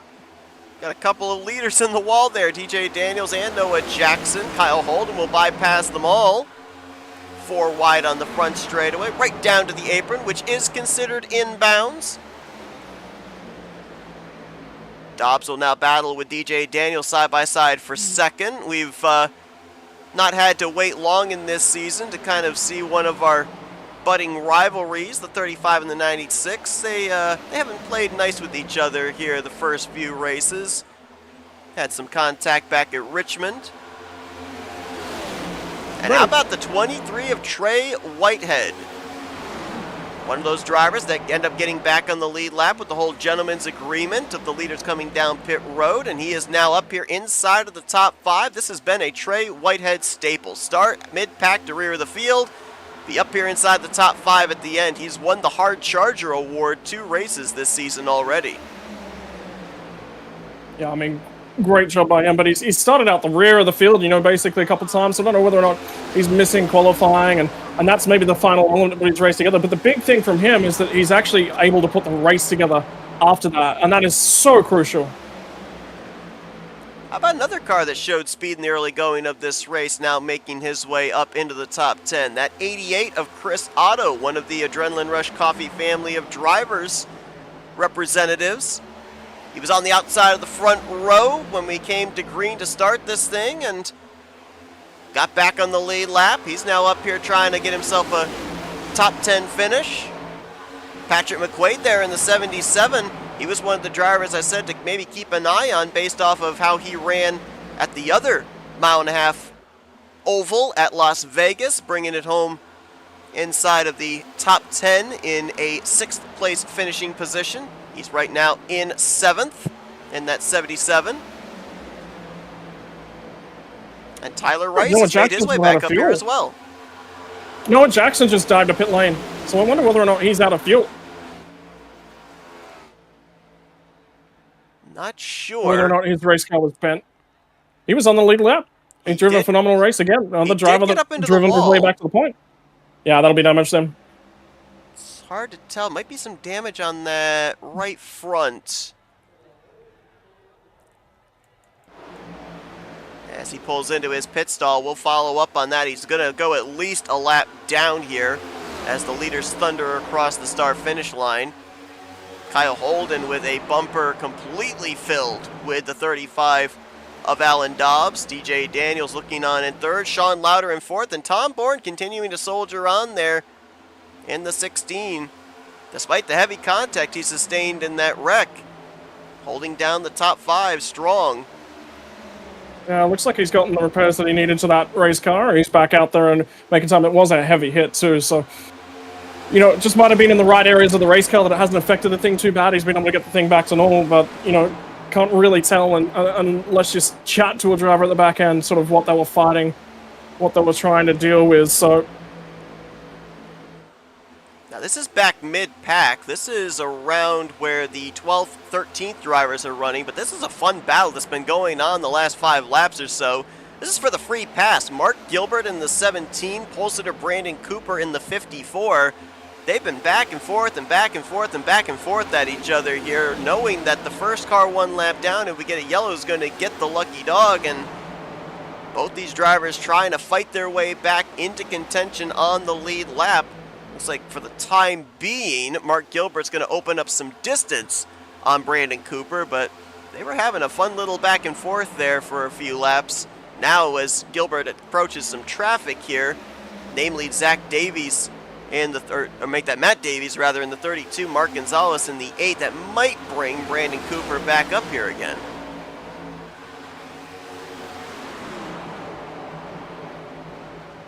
Yeah, it's difficult racing out there at the moment. Just trying to get alongside of somebody and complete the pass is very difficult.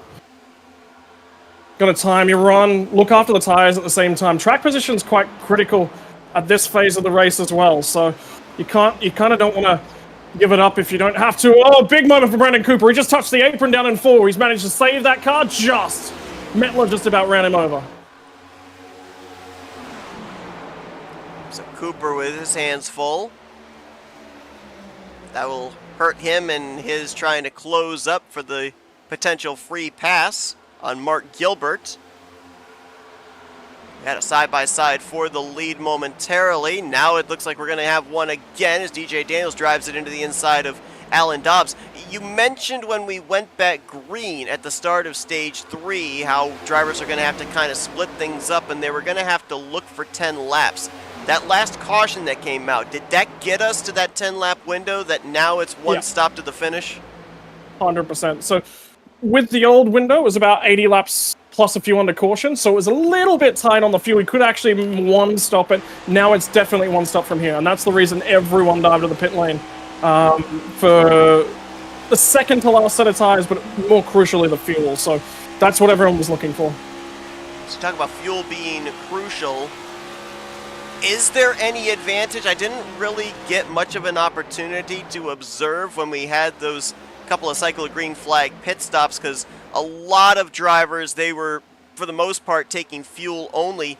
Is there any advantage to the undercut here tonight, that extra lap or two on fresh tires? Yeah, huge advantage because it's all front tires. In fact, it's actually the left front that started wearing a little bit more than the right front tire. It's just scraping across the surface, and that's transitioning a little bit more load, a little bit more heat into that right front as well. So yes, the undercut is absolutely massive, and once you have that track position, you can just see the difficulty in trying to build a run. Again, it goes back to dirty air. Can't follow what the cars ahead is doing. If he's running the optimal way around the racetrack and he's got fresh air to the nose, it's a very, very difficult prospect. So you've got to resort to the other means. One of those means is the undercut. At the conclusion of tonight's race, these drivers will be looking ahead to next week. Miles the Monster, he is whetting his appetite as these drivers will be tackling the Monster Mile, the concrete track known as Dover. And that'll be next Wednesday night at 9 p.m. Eastern Standard Time. Ready? You gonna climb behind the wheel, do a little concrete short track racing, Scott? I'm gonna be honest, Dover is one that always makes me feel claustrophobic.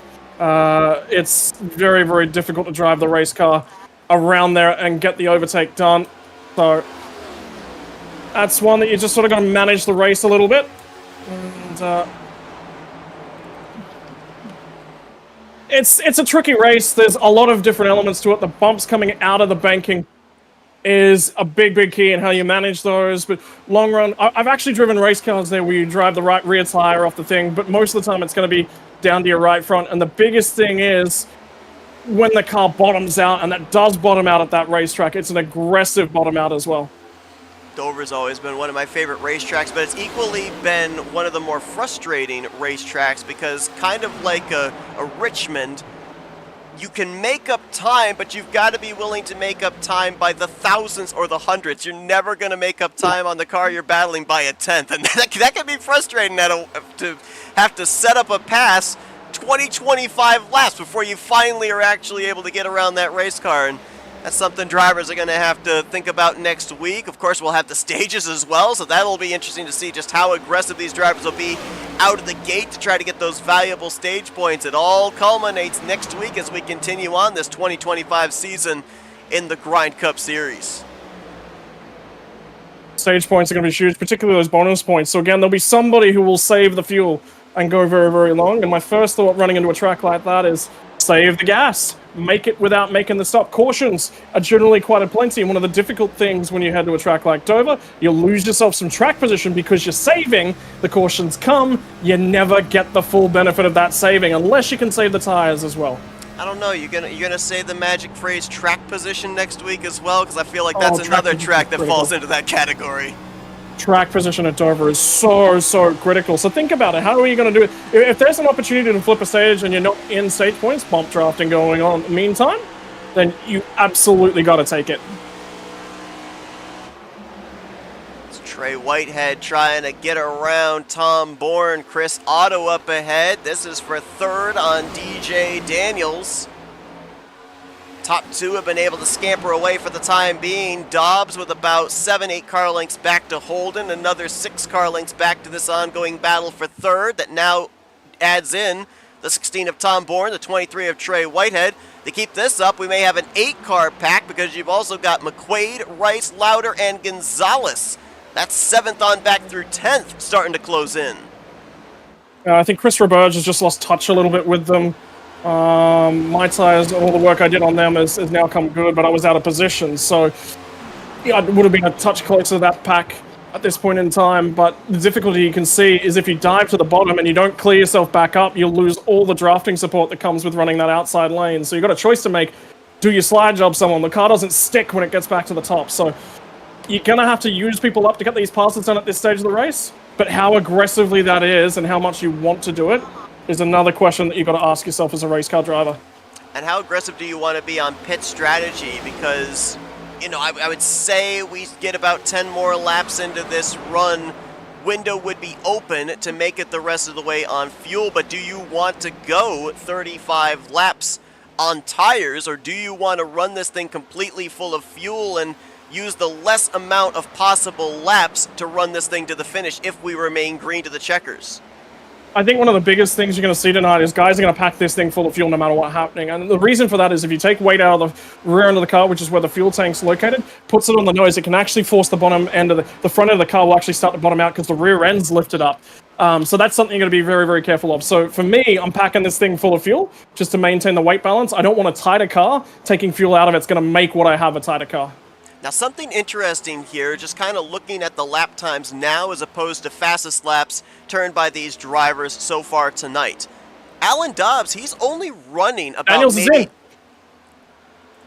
Yes, Sorry, he is. that's earlier than I expected. That's way earlier. That's the reason I'm pulling that one out. That is a very early stop. This you is can 45 make it, to go. but they're saving. This is 44 to go, so it's on that leading edge. He has to save. I mean, this is almost basically like what you would have had to do back in stage 2, right? 44, 45 laps. It's a little bit more than that, but it's not as much as stage 1. So it's not that simple. He will have to save, but he's not in track position because he looked like he was in a little bit of a tire hole. So we'll see how that works out for DJ Daniels. He's obviously not wanting to see a caution now. He wants this thing to completely cycle around. But looking at Alan Dobbs, if you take a look at the interval right now, 1.2, now increasing to 1.3 seconds, he's running anywhere from about 0.9 of a second to a full second slower than the fastest lap that he put down. So if we kind of put that in translation, let's say there's about maybe a second to be gained on fresh tires. Is the goal right now for the 35 to gap himself far enough so if Holden does undercut him even by a lap, he's already covered his bases and taken away that new tire advantage? Absolutely. That is the biggest thing he's got to try and do. He's just got to try and put Kyle in a situation where Kyle's going to make a bad decision. And as the longer this run goes on, the more that's going to play it out. So difficult decisions are about to come to the fore. Alan Dobbs, he's kind of almost been a feast or famine driver this season. Oh boy, they're touching. They're touching on the front straight, Seth. Sean Lauder and Mark Gonzalez just rubbed each other on the front straight. Gonzalez getting up there into the outside wall as well. Throw a blanket over about 6-7 drivers right here. This is from 4th place back to 10th. Different drivers with different lines, all with the goal of getting the clean air to the nose, but Dobbs coming into this race, only 1 top 5, 3 top 10s. That's a little close there with Gonzalez coming down across your nose. Oh boy, it was cheeky, but it was clear. That was timed perfectly. That you could not time. If we went any earlier than that, I'd turn him. But that's what you got to do to get the pass done. Yeah. Dobbs coming in this race 3rd in points. And looking for his first win on the season to clinch himself a spot in the playoffs. He feels fast. He's got a great race car right now. So, you know, he's been driving reasonably well, and he's very, very happy with the way that things are going. He's just been a little bit unlucky in terms of how his car's driving and the situations he's found himself in. A bunch of these cars are now rim riding right up and on that wall. So everyone is pushing hard in this little battle pack. Born now to the bottom on Patrick McQuaid. Saw the sparks coming off of the right rear quarter panel of Chris Otto further up. And you talk about everybody running up there on the top. I mean, nobody's getting clean air then. That gets the car aero tight, and that's probably where we're seeing a lot more drivers brushing that safer barrier through the center of the corner. I think Lauder just got it right there. Oh, Mark Gonzalez with a big moment there off of turn 2. Saw some smoke off of the right rear tire of the Budweiser Chevrolet.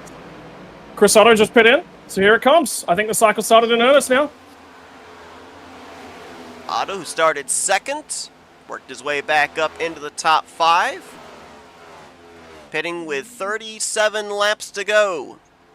So yeah, we're right in that window now where drivers would be able to go all out once they complete their pit stop, but now it comes down to execution. Do not speed on pit road, hit your marks on your pit stall, maximize leaving pit road as well.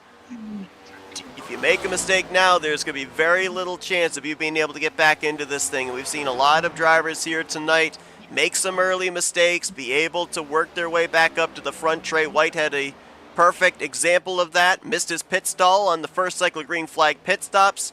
Had to come back down pit road, fell 2 laps down. Now he's up here inside of the top 3.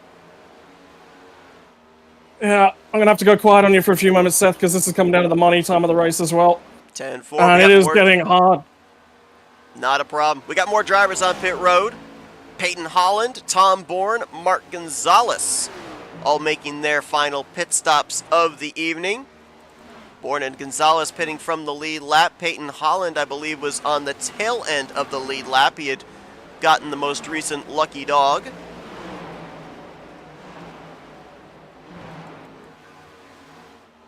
Still awaiting our top 13 drivers to make the dive onto pit lane.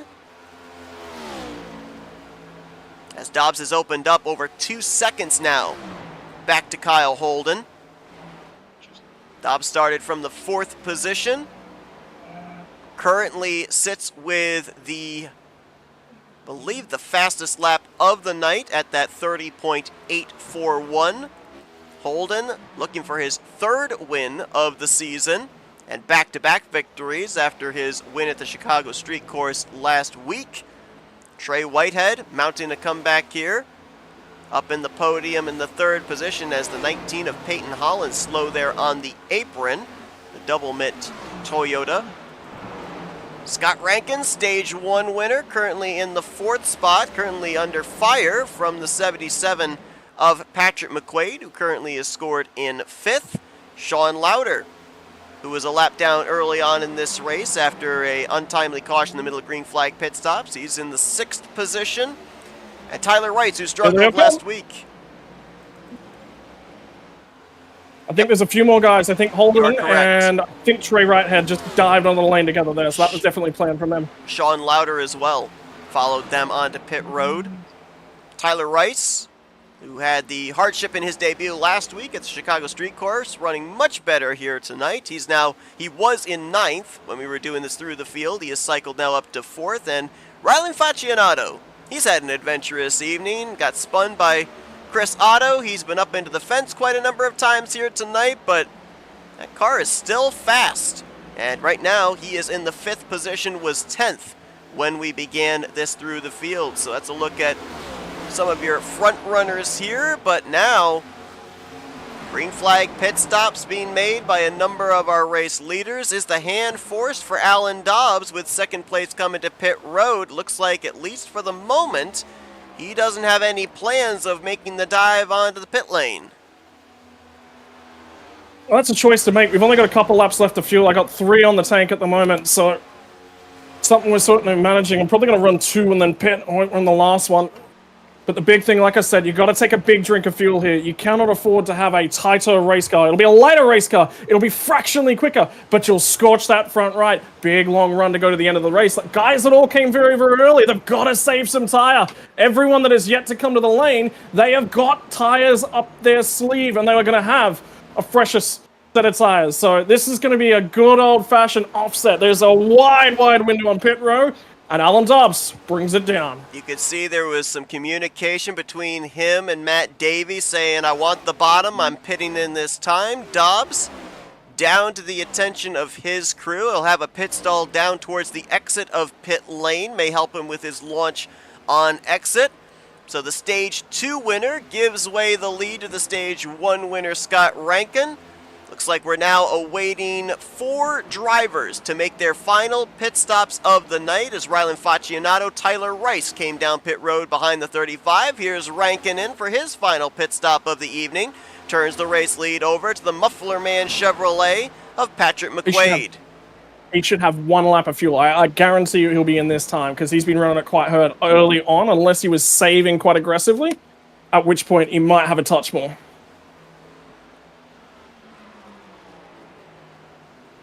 Running low here through 3 and 4. That could be the indication he's going to make the dive to pit road this time. Indeed he will. Race lead will get turned over to the 9 of Chris Roberge. Looks like he and Matt Davies going to be the last 2 drivers that will have to hit pit lane. And they are about out of fuel, so there's nothing much more that they can do. Big thing. Yeah, Roberts just said he's coming in. Yep. He pulled down to the inside there. Might be so close he could be potentially running out of fuel here through 3 and 4. Brings it right down to the apron. And he will make it onto the access road for pit lane. We're waiting the 32 of Matt Davies, who is up against the outside wall off of 1 and 2, and now he'll bring it down to the inside in the back straightaway. So it looks like he'll be coming down pit road this time. This should cycle the lead around to the 8 of Mark Gonzalez. Now, Gonzalez came very early on the cycle, as did DJ Daniels. So I'm a little bit surprised to not see DJ Daniels unless he's had some issues. Then again, DJ was the first of the cars to pit, had some fuel to save. So in terms of the strategy, Chris Otto is running a great race at the moment. He came 1 lap earlier. DJ Daniels 7 laps earlier. So he is going to be a dead in the water fish, basically. Well, I mean, we always see in super speedway racing, even just the minutest hundredth of a second can be a difference between 2, 3, 4 spots on the racetrack. If I'm looking here at the amount of time on pit road, the amount of time on their pit stall, DJ Daniels 14.6, Otto, who's ahead of him, 14.4, Mark Gonzalez 14 seconds flat, which is why he is now out in front leading this race with 25 laps to go. And the difficult part comes a bunch of different guys on different tire strategies. So you got to manage the traffic now, but it's not as easy as just saying manage the traffic. What does that look like? Well, it looks like watching a mirror. Normally in this sort of a situation, a NASCAR driver, he'd actually have a spotter talking to him in his ear saying, hey, next car that's coming from behind you, they're on fresher tires. Let them go, not our race. You don't have that. That comes down to the individual driver. You can run software that'll give you some of that information, but sometimes you just look at how quickly they catch you in the mirror and you go, all right, I know exactly how much fresher his race tires are. So here's the driver we got to keep an eye on. Alan Dobbs, highest running driver with fresh tires. DJ Daniels ahead of him 20 laps on his tires. Kyle Holden 8 on his. Tom Bourne, Mark Gonzalez, Chris Otto 12 to 13 laps on their set of tires. Now Holden in the top 5 has the freshest tires, but 3 laps. How much of a difference is that in comparison between him and the 3-lap fresher tires that are on board the 35 car? It's going to be a fair bit. It should be 2 to 3 tenths as those tires start to wear up. Remember, Kyle Holden's been really, really good in terms of looking after his tires as well. So he's in a great little spot in terms of the tires. They both actually are. So don't necessarily say 3 tires he's dead in the water. He's kind of not. He's in a great spot. It just depends what the traffic does for him. If traffic holds up Alan Dobbs, well then it's going to absolutely play its way there out in advantage of Kyle Holden. And if traffic's maybe a little bit unkind in the other direction, it's fairly even, you should expect the Dobbs to close in, and particularly late in the run as the tires sort of hit that cliff. We're looking about 20 laps onto this run before they fall off massively. Well, there is a heck of a battle going on for second place. Otto, Bourne, and Holden, they were almost 3 wide last time by on the front straightaway. Looking 3 again as they cross the start-finish line. They are going to be 3 going into turn 1. And Alan Dobbs, he's just licking his chops as he closes up the gap with these fresher tires. Near contact between all 3 drivers, exiting off the narrow turn 2. Yeah. Tight driving, but that's what it's all about. Pack racing. Build your run. Send it when you've got it, because you may not get another one. Holden will finally clear for the runner-up spot. Right ahead of him, 3.5 car lengths is the 8 of Mark Gonzalez. Now Dobbs goes to work around the top side of Tom Bourne. Now he'll get to the right rear quarter panel of Otto. Look to complete that pass down the back straightaway. Fresh tires coming on the 35, but the entire top 5 all separated by less than a tenth, or an entire second, I should say. And here's the pass for the lead. Not quite clear off of Forrest Holden. Here's Gonzalez, back contact between the 2. Yep, got to side draft, got to pull him back. This is important for Gonzalez because the longer they fight, there's no lane for anyone else that catches them. So this is actually really, really important to Gonzalez and his overall race strategy. He's also been at the point and never managed to get the finish that he so deserves from the race this season. There's a big opportunity tonight. I think he's driving a little bit different as a result. Kyle Holden now going to take the lead. Here comes Alan Dobbs, hooking the bottom through 3 and 4. He'll clear for second. Now sets his sights on the 59. Battled side by side for fourth behind them. Not much traffic up ahead to deal with. They may catch the 32 of Matt Davies before all is said and done, but a while before they catch up to him, it's going to be mano a mano, holding the two-time winner. Alan Dobbs looking for his first win on the season, nose to tail into turn 3. Yep, that changes the script. Now he's starting to make his way back towards these guys, and now he's got a little bit of draft as well. Kyle Holden, gotta have to get out of bed very, very early to beat him to the breakfast bar. I tell you what, bulk of talent, driver with confidence. Dobbs has got confidence in his race car at the moment. Just things haven't gone his way. Tonight is his best chance that he's had on the season. Let's see if he can walk it down. Here he goes to the inside, had a nice arc through the center of the corner, side by side here into turn 3. Might have the preferred line for a slide job, and he will. Easily completes that pass, slips back up to that outside line. Now Holden goes from the defense back onto the offense. Does he have anything for Dobbs? That'll be the big thing. Can he use the draft? I mean, older tires is certainly going to lend itself in Dobbs' favor. So he's going to have that little bit of an advantage right now. But did he drive the race car too hard? Did either of these guys drive the race car too hard trying to get their way up here? That'll be a big question we still have to answer. About 6 car lengths from Dobbs back to Holden. Another 5 back to Mark Gonzalez. Good battle continues here between Chris Otto and Tom Bourne. About 2 car lengths separating those drivers. Trey Whitehead, looking on in the 6th position, would like to get up here in this conversation as well. A little further back there, Scott Rankin holding down 7th. DJ Daniels, you talked about him pitting as early as he did. Looks like those tires are going away. He just lost a spot to Sean Lauder. I think fuel's the bigger issue for him. I think he's out of the gas. I think he's just recognized the hole that he's in terms of fuel.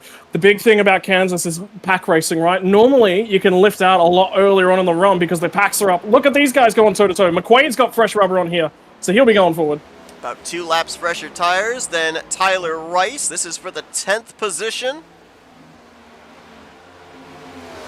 And these two are quickly closing up on DJ Daniels, so this could very quickly go from a 10th place battle to a 9th place battle as they will make their way around the lap machine of Cogswell. And there you go. There's DJ Daniels still continuing to try and save. The 6 and the 77 will make their way by. That moves Rice into 9th, McQuaid into the 10th position.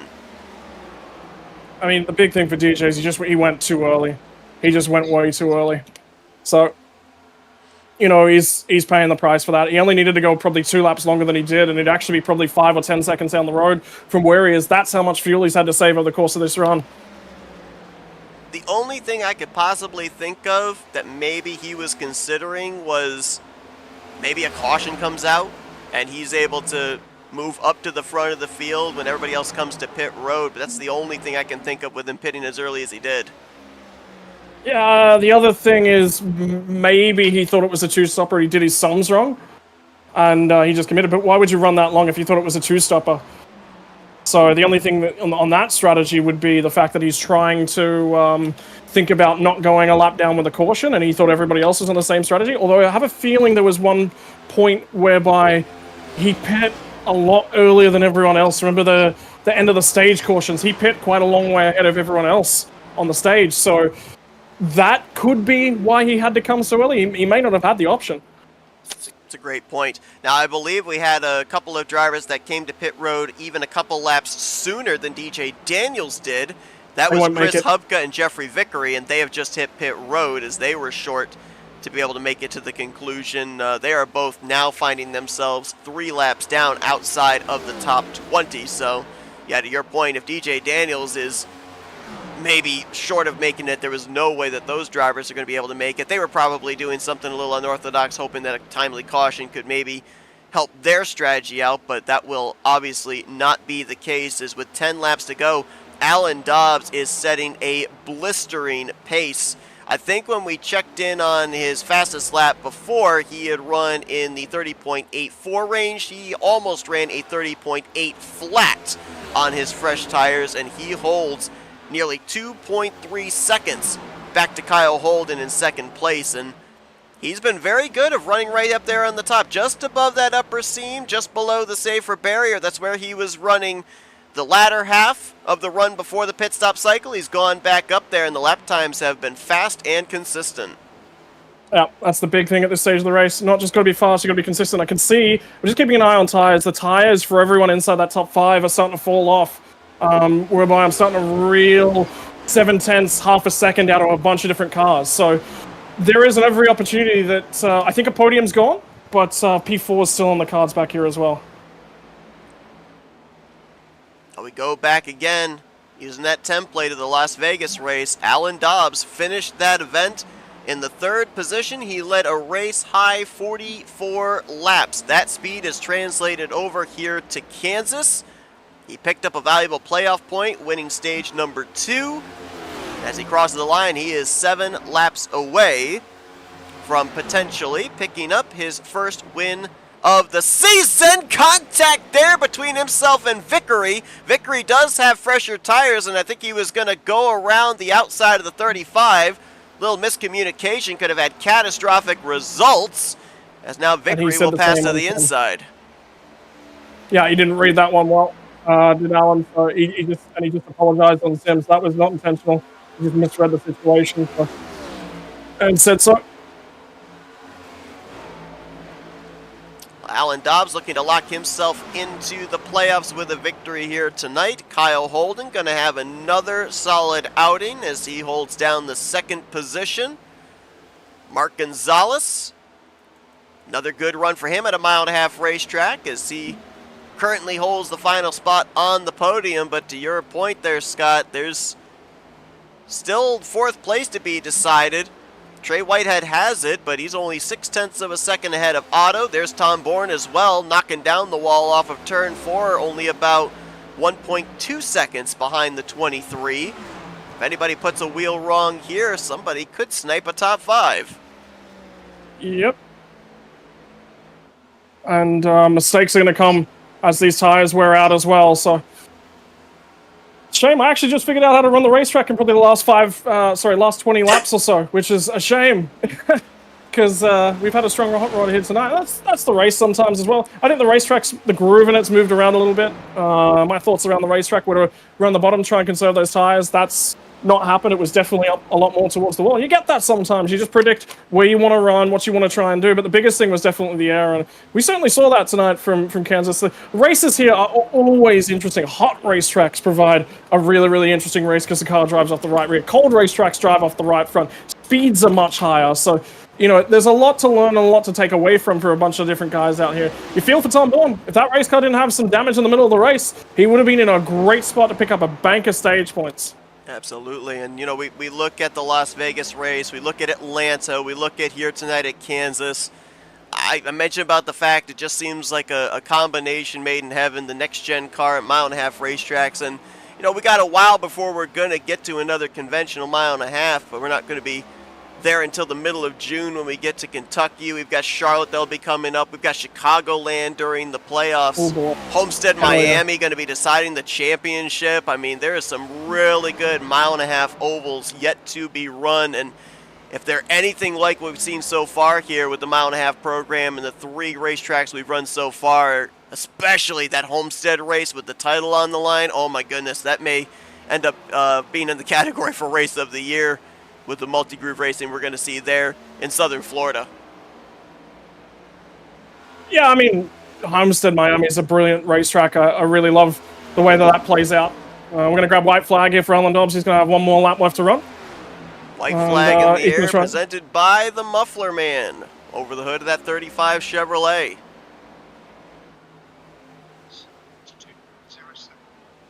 Alan Dobbs has put together a really solid race here tonight. Has undoubtedly led the most laps, picked up some valuable stage points and a stage victory. And his first win of the 2025 season is going to take place here tonight in the Wendy Joe Memorial 260 at Kansas.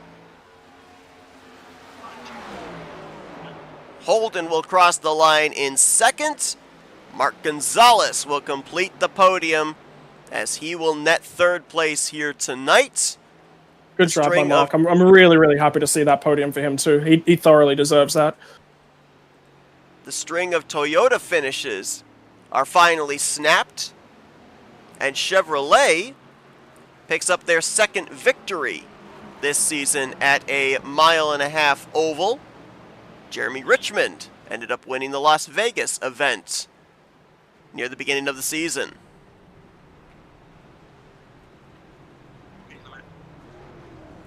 How about Chris Otto, though, taking away P5? He'll be very, very happy with that result. Great comeback for him, too. Started well outside front row, kind of got put behind on the green flag pit stop cycle, and yeah, to your point, solid run there in 5th. Tom Bourne, how in the heck did that car even finish in the top 10 after the slam he took into the outside wall? Still able to bring it home in 6th. What a race, though. Fun race. Lots of back and forth style of racing. Everyone had different phases of the race. Again, when they were strong, they fell off. Race cars were good. Strategy played a big key. And I think the biggest thing that shone tonight was the gentlemanly behavior of the drivers as well. No one on the lead lap had to drive through the pit lane. That was communicated. It was no one had to do it, but it was the right call for everything that went on. That is the highest standard of sportsmanship. Everyone recognized it shouldn't have happened that way, and they made everything happen the way that it should have happened to play out properly. So very, very happy. Like I said, I'm very happy for Mark Gonzalez. He's been in a good spot a couple times, and just things haven't fallen his way. Finally goes his way here tonight. And you talk about that gentleman's agreement to come down pit road as we look at the finishing results here now, and there are 3 drivers that potentially would not have finished inside the top 10 had that gentleman's agreement not been acted upon. Trey Whitehead got back in the lead lap with that. He finished 4th. Chris Otto got back in the lead lap to finish in 5th, and Patrick McQuaid finished in 9th. Those 3 drivers were all trapped 1 or more laps down. That gentleman's agreement put them back in the lead lap, and they were able to fight for a decent finishing position here tonight. Yeah, so it's a great job all around. So very, very happy. Yeah, and just tell you what a fun night in terms of driving race cars as well. Like I think that's the biggest thing is the main reason that we're actually out here is to have fun, and I definitely feel like that was a very fun race here tonight.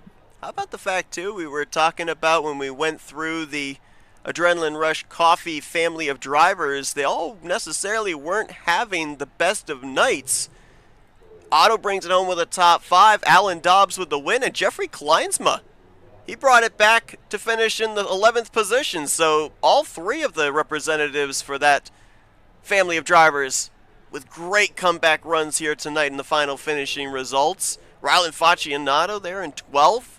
DJ Daniels, he did, it looks like, make it on fuel, albeit he ended up finishing a lap down in the 16th position. But, you kind of go back to that strategy call and everything, too. Let's bear in mind, DJ Daniels has a victory this season already. He knows he's going playoff racing, so you are actually given a little bit more breathing space to do something unorthodox in that strategy, see if it's going to work out. If it doesn't work out, well, okay, in hindsight, maybe I shouldn't have done this, but because I had that win in the bank, it gave me the levity to be able to try something.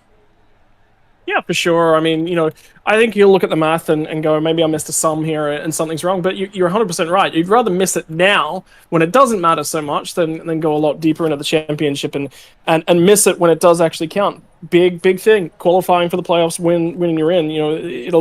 We've always seen it from since the system's sort of been since its inception. Is that maybe you try different settings that you wouldn't have necessarily tried. It actually turns races in the season into testing sessions. Instead of, out and out race sessions, you'll learn a lot more about the car when you got that freedom. And when you go into a championship race and you already got that win, particularly when that early race in, the NASCAR Cup Series in the real world, when you get that win before you go to Phoenix, Phoenix does become a test session for the championship race. Conditions will be a touch different, but you'll try and mimic as much of that as you possibly can. And, it's really becomes about setting your process and your procedures instead of being under the pump. Take a look here at the bottom running of the order, and there's some names that kind of stand out. Matt Mettler mentioned he finished top 5 when we were at Las Vegas. Thought that we'd maybe see that speed translate over here. He ended up finishing multiple laps down in 21st. Brandon Cooper, strong out of the gate, qualified on the pole position. The former winner this season, though, 5 laps down in 25th, and then just some heartbreaks there with Ryan Catalano and Christian Ruse. Both were running in the top 10 when they were involved in their respective incidents, and they did not reach the conclusion in 26th and 27th. Those drivers will look to bounce back next week at another very difficult racetrack, as we will be at Dover International Raceway, the Monster Mile, next Wednesday night at 9 p.m. Eastern Standard Time. But that's going to bring us into our FRN post-race wind-down. Let's see if we can dial up our podium finishers here tonight, see what they thought about the strategies of Kansas, and let's get a hold of the guy that brought it home 3rd place this evening, Mark Gonzalez. Hey, Mark's gotten set up here in the FRN booth. You got us? Yes, I got you in the booth. Great run for you here tonight, up there in the conversation for this victory. Played some strategy with coming to pit road a little sooner than others. Was it just the fact the tires couldn't hold on there at that point in time? And what led into your strategy call of that little bit of an undercut with the rest of the top 5? When I saw my tires were already shot, and when I saw Chris Otto go in the pits, I was like, all right, it's time to come in. And I was going to use those tires as much as I could that first stint, and then I started using the bottom to try to save. And once Kyle and Alan got to me, I don't really think I had much tires left in me, and they had 7-lap fresher tires than me, so I was just hanging on to 3rd, and hopefully I could get a podium out of this. We've seen your 1.5 mile program's been really good. You were in the conversation for the win a couple of weeks ago at Atlanta as well. When we came on the air here, Scott talked about tires. How much of a priority did you make, especially with these long runs, on preserving the tires, or was it more just kind of use up what you were able to and then try and make up the time after a green flag pit stop? Once the end of the game strategy played out, I think it was just go as fast as you could, and I think it did hurt me that first stint before I pitted, and I was thinking I used the right front way too much, and I started to fall back in the pack, and that's why I had to take that pit. So I think tire saving was a big factor today, and it bit me, but luckily I called a pit strategy, and it got me back in the race. I think one of the biggest things, Mark, is I was actually watching just the different lines that you ran throughout the night. It changed the way that you were actually driving the car and where you were positioning. I think it was a huge thing, a big thing, because later on you talked about you ran the bottom. You weren't doing that in the early phases of the race. You were up by the wall. No, I wasn't doing that early in the phase. I just wanted to block the air from other people, and sometimes when you do block that air, it makes them wash up into the track and hit the wall, and sometimes that can help you out, and you're saving tire while you're on the bottom. So if they're hitting the wall and they can't make time, and you're already blocking there and they're having to use that tire more, it's just more an advantage for you. But once Alan and Kyle got to me, there's no saving 7 laps. You can't. They got that advantage pretty covered. Well, a great run for you here tonight, Mark. Gonna net you some very valuable points, move you up in the point standings as well. We saw you have the great run in Atlanta, had a good run going as well last week at the Chicago Street Course. So some good momentum here in this 8 cap. We hope that it translates over to next week when we head to Dover. We'll let you go here, but before we do, we'll give you the opportunity for some thank you sponsors and shout-outs. Yeah, I want to thank my team for helping me out tonight's race, and I also want to thank my family for allowing me to race. And I want to thank the broadcast booth for putting on an awesome broadcast. I already know it's going to be awesome to watch. So thank y'all, and I hope y'all have a good night. Mark Gonzalez, he's your 3rd place finisher here tonight at the Kansas Speedway. Congrats once again on the great run. Best of luck next week. Thank you, sir. Mark Gonzalez ended up joining the season late, made his first start 3 weeks ago, so he missed half of the races run so far. He's 31st in points coming into tonight, but keeps this consistency up. I think we're going to see him climb through the point standings very quickly. A driver that currently sits at the top of the board, and it looks like he's going to stay there for quite a while. He will continue to increase his points lead here tonight with the runner-up finish, is the two-time winner, Kyle Holden. Let's see if we can get a hold of him. Kyle, Scott, and Seth up here in the FRM booth. You got us? Hey, what's going on, guys? Well, man, if we don't see you in victory lane, we see you consistent. You bring it home with another podium finish here tonight. We were looking at the numbers. Tires, 3-lap advantage to the 35. Was that the difference right there? What more could you have done to keep him in the rearview mirror to net win number 3? Maybe just pit later and have fresher tires, but he was ripping the top really good. I have to take some pointers from him, save this replay, and watch that back and see what I can pick up from there. I've never really been good at Kansas, so I kind of just try to finish as best as I can. Try to do it on strategy, but good win by Allen there. You know, Scott brought up a good point about the fact, you know, with the mile-and-a-half program that we've seen here, we've got Homestead that's going to be coming up with the championship decided and everything. You mentioned about the fact here tonight and maybe a couple of things that you could have done differently. We've seen you in the conversation at Las Vegas. We saw you in the conversation as well at Atlanta, but not necessarily up at the front. With there being a couple of mile-and-a-half racetracks in the playoffs, Chicagoland kicking things off, Homestead closing it out, do we see you doing a little bit more experimenting when we go to some more of these mile-and-a-half racetracks near the middle portion of the season? Yeah, for sure. Definitely try some different things, especially at Chicagoland. I suck there, so I'm going to try whatever I can, try different things, see what works, and then kind of see how the season plays. Definitely do what I know to do on the tracks I'm strong at and try to take her home for the championship. All right, so we've seen you be consistent and competitive at all sorts of different racetracks. We go to a, pun intended, monster of a racetrack next week, the Concrete Mile, known as Dover. What's the confidence level here with the consistency we've seen out of this 59 going into that racetrack? I definitely like Dover. It's definitely a technical track, so I'm pretty good there. But some of these guys are going to be tough to beat, especially with the less fuel. It's going to be a little bit different than how you normally play it, how it normally plays out. So we'll see how it goes, but definitely a big fan of Dover. Well, Kyle, congratulations on the runner-up finish here tonight. Netting more points, increasing your points lead heading into next week. Before we let you go, we'll give you the opportunity for thank you sponsors and shout-outs. Yeah, once again, always huge thank you guys in the booth. Love watching these things. Huge thanks to Chris for putting the league on for us and dealing with all us all race there for a couple hours. And just huge thanks to everyone showing up in the league. I know sometimes your week doesn't go the way you want it to, but you'll get one eventually. And good win by Allen. Kyle Holden will net his 4th top 5 of the season as he brings it home 2nd place here tonight under the lights at Kansas. Congratulations on the great run. Best of luck next week at Dover. Thanks, guys. And let's see if we can now go down to victory lane. Another different driver finding victory circle here in the 2025 season of the Grind Cup Series. Let's dial up race winner Alan Dobbs. Alan, Scott, and Seth up here in the FRM booth. You got a copy?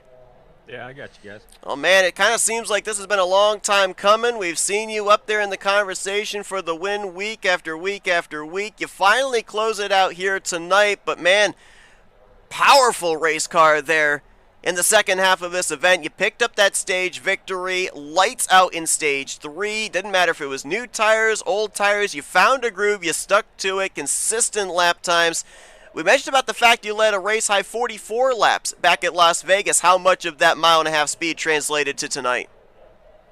I would say I have a pretty good mile-and-a-half car. Last week was really tough. I'm usually a little better at road courses, but I got bit by the brake bias bug where I wasn't allowed to change my brake bias. So it was a real struggle all night to not have it lock up. Then I ended up doing what I did. But yeah, the mile-and-a-halfs I feel pretty good about. Kansas is probably one of my better tracks. I've got a good feel for running the high line and using the seams to turn the car and stuff. So I've definitely had this race circled for a while. So we mentioned about your position in the points coming in tonight, third in the standings, highest without a victory. So definitely with the consistency we've seen out of this 35 car, the ability to get the stage points and everything, obviously netting some playoff points here tonight, a surefire lock in through points. But now, with the victory, you lock yourself in with the winning you're in system. How much of pressure does that take off of your shoulders here going forward to have that one in the win column? It takes all of it off, to be honest. I mean, we had a really good point situation, and I'm pretty confident at running fairly consistently. I mean, there's going to be issues and bad races, but I felt like we could probably point our way in regardless. But now I don't really have to worry as much about that. I can try to get some more stage wins, and try to play strategy and maybe burn my tires up a little more, trying to get some race wins. Just to try to add to that buffer going into the playoffs. I think that's the biggest thing that I hear about you. Not worried was the biggest thing. We're always going to be there, but now you're going to leverage the rest of the season that's available. Alternate strategies. Do we see you move on to a fuel strategy moving forward in those stages? Are you going to try and eliminate a pit stop? If I can, I was not expecting you guys to be able to save for that first stage. I thought it was for sure everybody was going to need a little splash. So hats off to them, everybody that made it through that first stage without pitting. That was a good job good job fuel saving. I'm not the best at long-term fuel saving. I tend to lose more time than I should. So I try to stay away from having to save more than 2 laps or so. But with the win, if I'm just slightly out of my comfortable window, I might try to risk it for a stage win or something. Well, Alan, congratulations on the victory here tonight, first of the season for you. We'll let you get back to your celebrating here in just a moment, but before we do, we're handing the microphone over to you, let you do some Victory Lane thank you sponsors and shout-outs. Yeah, just a shout-out to my beautiful wife for letting me do this. All the guys at Hubka Motorsports, you guys in the broadcast booth. I enjoy watching these back every week. Y'all do a great job. All the admins here, I appreciate them taking time out of their day to do all the behind-the-scenes work to make these things run smooth. Shout out to all the other drivers that put on a good race and everybody watching. Appreciate y'all. That's Alan Dobbs. He brings it home with the checkered flag here tonight in the Wendy Joe Memorial 260 under the lights at the Kansas Speedway. Go enjoy this victory, Alan. Best of luck here for the remainder of this regular season, starting next week at the Monster Mile of Dover. All right. Thanks, guys. Y'all have a good one. Alan Dobbs with the victory here tonight. He's going to become the 6th different driver to go to victory lane. So kind of mentioned, Scott, we keep having these different winners. Things are going to start getting really congested as far as the playoff system is concerned, and we're not even halfway through the regular season. Still a long ways to go before we even put that playoff grid together. But you kind of look at Alan Dobbs. He's really good at qualifying. He's not had a starting position any lower than 12th. But you look at the last 6 races, he's only netted 1 top 5, has had 3 top 10s. His other 3 finishes have been outside of the top 15. So he mentioned about having the pressure alleviated with this win here tonight, and you mentioned him about maybe mixing up the strategy.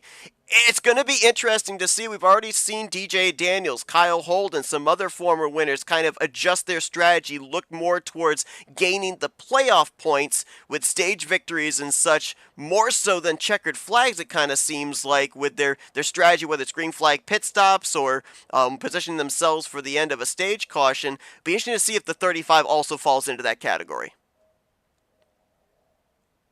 Yeah, that's going to be a funny one to sort of keep an eye on and evaluate, because it will change things. It absolutely would. Now that you're into the playoffs, would you rather go into the playoffs with a 5-point buffer or a 20-point buffer? Of course, you're going to go after that 20-point buffer. The difficult thing is how much of that's really, really feasible. You're basically going to be giving up your races each and every week. And for these guys, they're all capable of winning the race each week. So if you give up the entire race win, which is worth more playoff points than a stage victory, to get those stage points, you may not get either of them. So it's tricky. Very, very tricky. I think they're going to look at it. They'll look for an opportunity. And again, it comes back to what you've got in your toolbox. If your race isn't going the way that you want it to, or you're out of contention in one of these things, that's when you sneakily in the background dive off into the pit lane a touch earlier. And that's how you get it done. So it's not necessarily about everything now becomes about the stages. No, it's not that at all. It's now, when does the opportunity arise? They'll be more aware of it and thinking more about it, but they're not always going to jump that gun. Well, a great race here tonight. We had the good fortune of having a little bit of a template to go off of from the Las Vegas race and somewhat what to expect here tonight. We're going to be completely in the dark as far as what to expect next week as drivers will get ready to tackle the concrete mile known as Dover. That'll be next Wednesday night. Green flag flying at 9 p.m. Eastern Standard Time. Be sure to join us tomorrow night as it'll be the second playoff race for Season 64 of the Rolling Thunder Gaming Talladega Challenge Series. Oh, by the way, it's an elimination race as well. We cut the field from 13 down to our Elite 8, and there were some underlying stories that took place this past week as far as the potential post-race penalties for playoff drivers, so be sure to tune in tomorrow night as we get ready to find out who's going to advance to the next round. Green flag there will fly at 9 p.m. Eastern Standard Time as well. But Alan Dobbs, as his name to the list of the drivers taking checkered flags here in the Grind Cup Series for the Esports Oval League, he takes the checkered flag here tonight at the Kansas Speedway. Should be a good one next week at Dover. Scott, great run for you here tonight. Congrats on that stage win, and appreciate you joining me up here in the booth here tonight again with some double duty. Look, to be perfectly honest, this is what I look forward to. It's Thursday over here in Australia, but I look forward to this each and every week. Now they get to do double duty, a little bit more of a reason to be here, a little bit more reason to have fun. Absolutely. Well, thanks to everybody for tuning into our coverage here tonight. Hope you guys enjoyed it. We'll see you guys next Wednesday night as we continue on the 2025 season of the Grind Cup Series. For Scott Rankin, I'm Seth Cole. Enjoy the rest of your Wednesday night as you've been watching another broadcast courtesy of FRN, the Flatout Racing Network. This broadcast is the copyrighted work of Flatout Racing Network and may not be rebroadcast, retranslated, or used in any form without the express written consent of Flatout Racing Network and iRacing.com Motorsports Simulations. Flatout Racing Network would like to thank you for your support, and we hope you enjoyed tonight's broadcast.